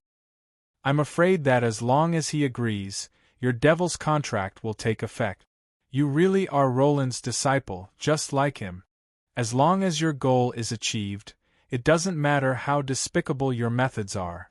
I heard that you were in a similar situation when you became Roland's girlfriend. You took advantage of the situation to force him to agree, not giving Roland any chance to make a choice. Why are you so afraid that Roland will make a decision from the bottom of his heart? Does Sister Amelia think that you're doing things openly? I won't look into the fact that you suddenly entered my script. You can explain to me what the highest level of word of wisdom meant. Besides, I'm his girlfriend. With his personality, there's a 99% chance that he'll directly choose me in such a situation. Why did you want to kill yourself? That might not be the case. With my power, only the truth existed on the stage. Whatever he said would definitely be the choice he made from the bottom of his heart. Responsibility, false reputation, or the situation wouldn't cause him to make a wrong choice. Whatever he said would definitely be the truth. In that case, are you still confident that you'll definitely win? Although she still remained silent, it was evident that Eliza didn't have enough confidence. The two male leads were acting so low backstage that all the staff members were trembling. What was the other prince doing? You're actually glaring at me. This pitiful third male lead was still lamenting that the female lead was hesitant and surprised to see the other two male leads, and that the female lead was indeed angry and threatening to a child. At the same time, she was also wondering what kind of punishment she would receive since Roland was so angry. Brother Roland seems to be really angry. He won't be spanked again, right?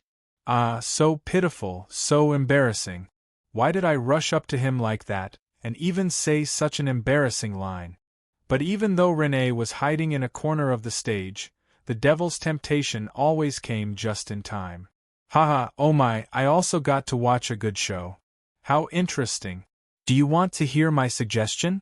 After all, he and I are brothers, and our preferences are quite similar. If you listen to me, he probably won't be able to resist. You just need to do this. As expected of a resident of the lower planes, her ability to take advantage of others' weaknesses was almost instinctive. However, Renee kept nodding her head, which meant that she obviously believed me. But if she really did do it, it probably wouldn't be as simple as a spanking. Perhaps Adam, who was doing his best to reduce his presence, was truly worried for his brother when he felt the low pressure and sparks. Roland, don't come back for the time being. You'll die. You'll definitely die. Ah, Little Red, and thank you so much. If it wasn't for you two, I probably would have died today. Come, it's my treat today. Cheers.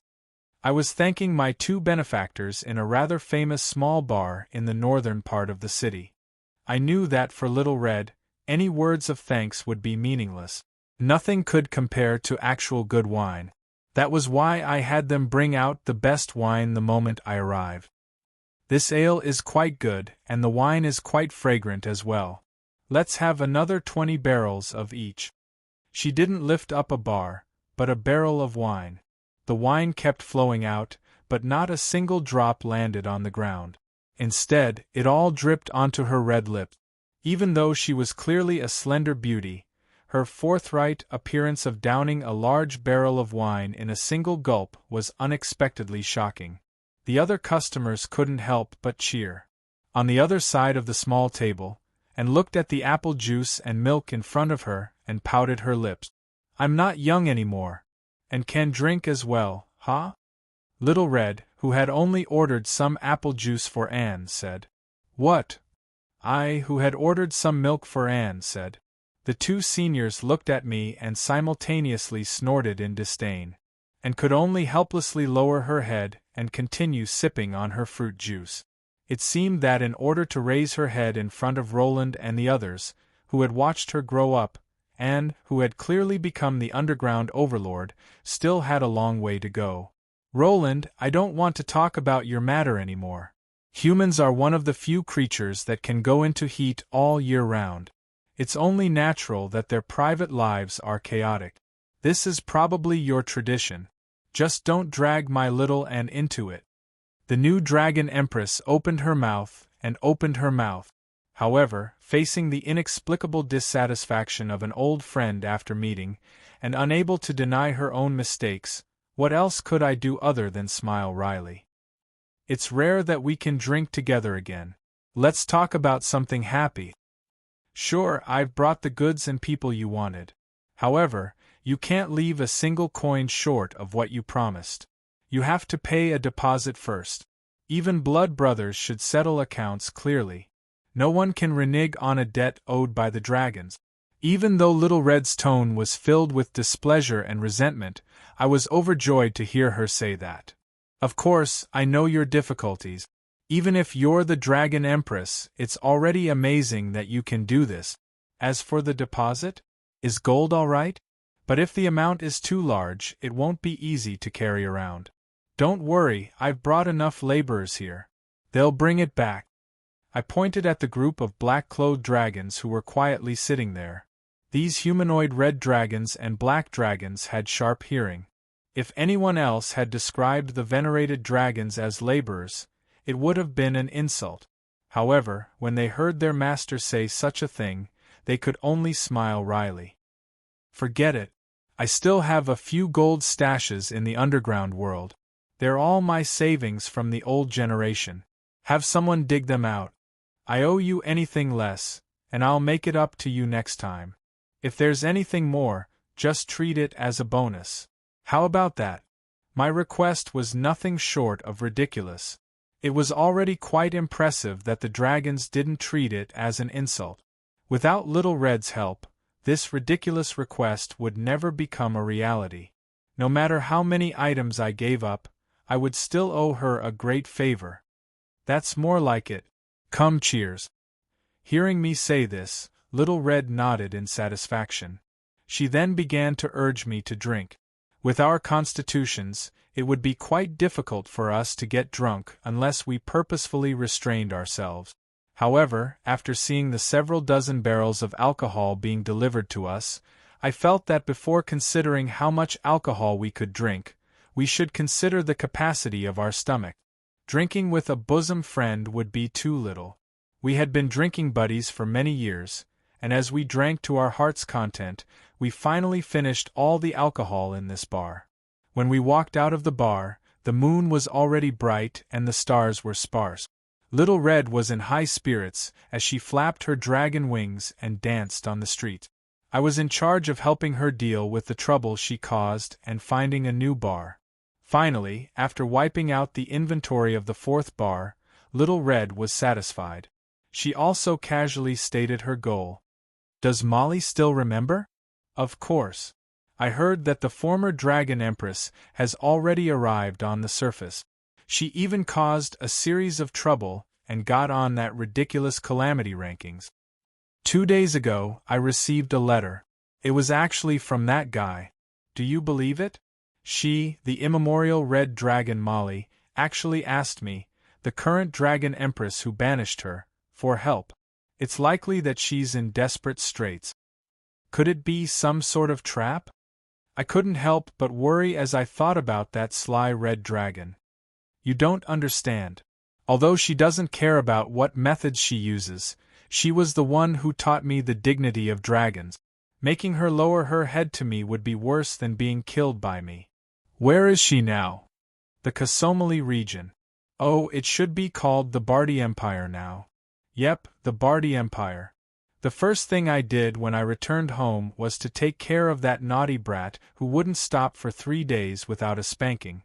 Just as I started taking off my armor and spanking my buttocks, I noticed that something was off. Yep, this was my family's tradition. It was a special punishment for naughty brats. Spanking their buttocks would teach them a sufficient lesson without really hurting them. But this time, the situation was obviously different. Not only did I instantly catch this naughty brat, her usual pitiful screams and pitiful acting were all gone. Her moans of pain were becoming stranger and stranger, more and more like the plot of a certain literary show. Looking at her watery eyes that kept looking back at me and her moans of pain that were becoming more and more suggestive, as well as the redness that was spreading all the way to her ears and the strange sensation on my hands, I was already unable to take it before the punishment was over. I was forced to retreat. Do you still dare to make fun of adults in the future? I won't. I definitely won't. Naughty brats would never be reliable. Their memories would only last until the day their buttocks started hurting again. But I was already quite satisfied with this reply. But when I asked the others, I received an unexpected reply. Sister Amelia? She just left the Cloud Tower and returned to the Bardi Empire. Apparently, the Cloud Tower is looking for her for something urgent. She's been keeping it to herself, but it seems that she can't wait any longer. Right, Sister Lilith also went back with her. It seems that it's related to the Bardi Empire. Chapter 249. The celebration started quite early. The sky wasn't even bright yet, but the borealis was casting its radiance down from the sky. The magical lanterns on the main roads made the pitch-black night no longer feel lonely. The bustling sounds of people caused the entire city to wake up from its slumber early. The moment that the cannon salute rang out, a white eagle representing peace, the pigeons bought from the south had all frozen to death, circled above Definder. The entire city was filled with joy as the week-long celebration of the Day of Peace officially began. In the streets and alleys, real and fake undead wearing pumpkin heads and ghost masks walked about, performing their best performances to create a festive atmosphere. Bards and bands began playing, and all sorts of food stalls and small shops wouldn't miss out on such a great opportunity to make money. In the plaza in front of the royal palace, yep, it should now be called the Day of Peace Plaza, the citizens wrapped themselves in thick cotton clothing anxiously waited. Before the sun rose, the temperature was still quite low. Their breaths were clearly white, and their faces were all red from the cold. However, no one complained, because the most important event of the celebration was about to begin. The Day of Peace military parade shall begin. A magical sound amplification caused this sleeping city to no longer remain silent. The might that shook the earth in the distance meant that the new army had finished their preparations. On a temporary platform, the invited guests were filled with anticipation for the upcoming performance. After all, this was a tangible benefit to them, as well as the goal of their trip. As for me, I had mixed feelings about this. These were all assets that I had worked so hard to accumulate, as well as my hopes for the future. It was truly difficult for me to reach this step. When the silent snow-white ghost night entered the plaza, everyone inhaled a breath of cold air. Atop the uniform snow-white soul warhorses was a knight covered in ice and snow. They were still wearing the same ancient royal knight armor, and the familiar Mist's battle flag was still on their backs. Their winged mounts were the same single-horned flying horses. Their armor was made of ice and snow, and their unstoppable ice longswords, javelins, and dragon spears were also mounted on their ice and snow vehicles. Just like in the records, they were the most versatile knight. They were known as the Super Knight Squad that could not be defeated even if there were more than 100 of them. And today, there were more than 500 of them in front of the world. This legendary knight order that had once disappeared in the long river of history had once again reappeared in the eyes of the world. When they waved the Aurora battle flag above the square, the crowd was already boiling with excitement. When they got close to the platform, they all spread out, revealing 54 Night. Their ice armor was still as sturdy as ever, and their spears were still as sharp as ever. However, their flesh and blood, as well as their families, had all disappeared into history. Not even their names were left behind. But even if they only had their bones and souls left, as long as the people of the mist needed them again, it wouldn't be time for the veterans to retire. Right now, the snow-white soul cavalry was still carrying them onto the battlefield. Everyone, salute! Waving the longswords was the knight's salute that represented humility and justice. Slamming the shields was the knight's salute that represented protection and courage. Waving the battle flag was the knight's salute that represented loyalty and justice. My vision seemed to have passed through the long river of time. Scenes that I had once been so familiar with reappeared before my eyes after the cycle of time. Aurora! Eternity! Only they had the right to walk at the very front. Only these veterans who had protected this ancient country for more than 300 years had the right to represent the protectors of this ancient country and receive the cheers and trust of the people. But this time, they were no longer the lonely army that was surrounded by enemies that outnumbered them by 100. Several hundred young Aurora Knights surrounded them and looked at their teachers with respect and trust. The seeds that had been sown had already sprouted. 1 seed yielded 10 seeds. The new Aurora Knights didn't just inherit the armor and weapons of their predecessors. The military spirit and inheritance that had lasted for countless years hadn't been broken. The strongest and most glorious Knight Order in the Northlands was still alive. The most trustworthy protectors of this country were still alive. The cheers from below the battlefield were so loud that even the spectators from other countries around me were crying out in surprise. The reputation of the Aurora Knight Squad, which consisted entirely of gold Aurora Knights, had been passed down for thousands of years in Aichi. The legendary Knight Order, which was rumored to never exceed 100, actually had 504 Aurora Knight. How could anyone easily accept such a shocking news? "Milord, are you selling these? As long as you name a price." It was obvious that the powerful Knight Count Have from Rhodes was tempted. But the moment he opened his mouth, he discovered that he was no longer able to move, as if he was a frog that had been targeted by a python. A silver sword light was already on his neck. His breath had already been frozen into ice, but his bodyguard didn't even have the time to react. The next moment, the sword light disappeared, and he discovered that his body, which weighed more than 100 kilograms, was suddenly lifted up in the air. In front of him was a pair of angry eyes that were burning with icy flames, as well as an ice-cold grip of death on his neck. "If there's a next time, I'll treat it as an insult to all of Donglan. Only war and death will be waiting for you." And then I casually tossed him aside and took out a handkerchief to wipe my hands patiently, as if I had accidentally touched a piece of trash that had dirted my hands. Have took a deep breath. At the same time, the Northland's nobles were all discussing this scene. How foolish! Why would Rhodes send such an idiot here? Doesn't he know how to read some history books? What does the Aurora Knight Squad represent to Donglan? He actually dares to ask if they're for sale? This is no different from asking if your child is for sale or not. Have. Are you willing to sell your head? Does the king who sent you know how determined you were to give up on treatment? Apart from the fact that one of the main characters was paralyzed on the ground and couldn't get up for a long time, these minor details were quickly ignored. That was because the army, which left an even deeper impression on everyone, appeared. They wore simple, old-fashioned armor, and wore a mix of wooden swords and iron swords. Even their flatterers were thin and short. They didn't have the visible pressure and magic of the Aurora Knight Squad, nor did they have the extravagant armor. However, the moment these shabby Knight Squad appeared, the crowd cheered even more passionately. The Royal Knight Squad. Long live Donglan! Donglan's Royal Knight Squad! Long live our Knight Squad! That's right, these seemingly weak Knight Squad were the direct subordinates of the royalty, the Royal Knight Squad.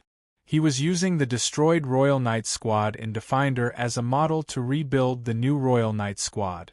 In every country, the Royal Knight Squad was the most elite Knight Squad, as well as the Royal Guards.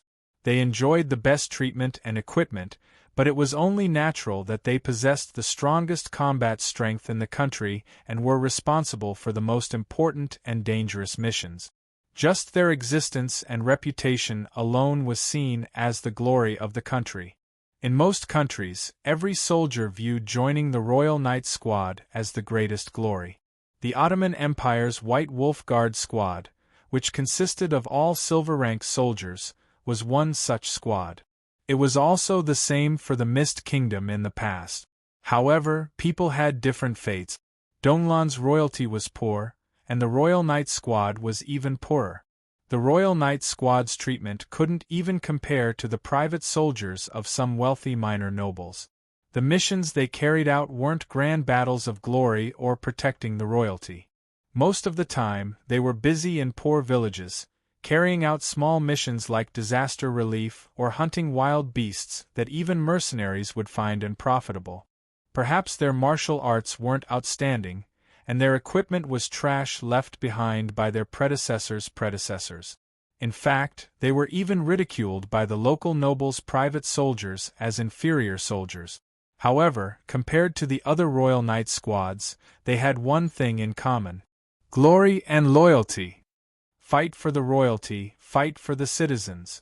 Yes, even after so many years, they hadn't gone back on their vows. They had always been protecting the royalty that they were loyal to, serving as the royalty's most trusted arms. During winter, when they fought against the beast hordes, they charged at the front lines. When they faced the invasion of foreign enemies, they died on the battlefield. They had never let down the Mist Fortress emblem on their arms. 2 years ago, when the Beastman army invaded our land, this old Knight Squad, which was already exhausted, turned into the sharpest sword under Rene's call. Although they managed to chase away the powerful enemies, the Knight Squad lost more than 70% of its members. It was almost completely annihilated. Even though there were quite a few newly promoted commoner knight and warriors who joined them, it was impossible for them to recover their combat strength in a short period of time. Thus, they could only helplessly become a second-line army and a reserve force for disaster relief. Rene was desperately waving to her loyal Knight Squad. She hadn't forgotten her loyal Knight Squad, and I wouldn't forget them either. However, what came next made everyone fall silent. It was a squad of Royal Knight Squad that was even more broken than the Knight Squad. Their knight swords were broken, their dragon spears were bent, and their battle flags were tattered. They walked silently without making a sound. However, the audience gasped and instinctively retreated. That was the instinctive fear of the living towards a group of the undead. The silent black-clothed Knight Squad walked together. They didn't say anything, they didn't hesitate, they didn't fear, and they didn't even hate. They just walked silently as if they didn't care about anything. However, they reminded everyone of a Grim Reaper squad. They were also Royal Knight Squad's glorious Knight Squad. When they walked past the stage, they only glanced at me silently. Those fellows didn't need any slogans anymore. Their determination and loyalty had already been witnessed by the heavens and earth. They didn't need to care about what the outside world thought of them. For the past 300 years, I trusted them, and it was enough for them to be loyal to me. You don't like it? Let's do it. Alright then, I obviously said some things too early. The 2 signs that were suddenly erected and the evil faces that were directed at certain people showed that they obviously didn't care about anything. Damned undead. Bastards! I heard curses from the Holy Church behind me. I turned around and glanced at the young female Holy Knight who was so angry that she was stomping her feet. I smiled in delight. There was a reason why these 2 Royal Knight Squads from 2 different generations had come together. Donglan's Royal Knight Squad's legacy had been severed, and they had lost their core combat strength and future. Meanwhile, although the Mist Kingdom's Royal Knight Squad was powerful, they had lost their ability to grow and their foundation. Both Royal Knight Squads were missing a piece of their future, which was why I decided to put them together. The Mist Kingdom's Royal Knight Squad could finally take on the heavy responsibility that they shouldn't have. The task of city defense and disaster relief would be handed over to the future Town Security Knight Squad. The future Royal Knight Squad would be led by Great Sword Saint Fade and other old Knight Squads. There would be a total of 5,000 Royal Knight. All of them would be the Mist Kingdom's Ace Troops and Elite Knight Squads. Perhaps it would take them a little longer to mature, but they would eventually be like other countries' Royal Knight Squads, becoming the guardians of the royal family and ace troops that would determine victory on the battlefield. May the holy light cleanse those damned undead. I've lived for so many years, but this is the first time I've seen such arrogant undead. Glancing at the holy knights who were still filled with righteous indignation, I shrugged nonchalantly. Who asked you to keep stirring up trouble for the past few days? My knight squads were already very restrained in not directly causing trouble for you. Perhaps this army of the living and the dead would attract unnecessary attention and criticism. Perhaps the title of Holy Apostle that I had yet to obtain would fly away because of this. But, just as my knights had said on that board, I would not let them go. Baldy, you're only interested in nuns. Who cares about priests? We're right here, so what does it have to do with the Holy Church? You don't like the sight of us? Come and fight.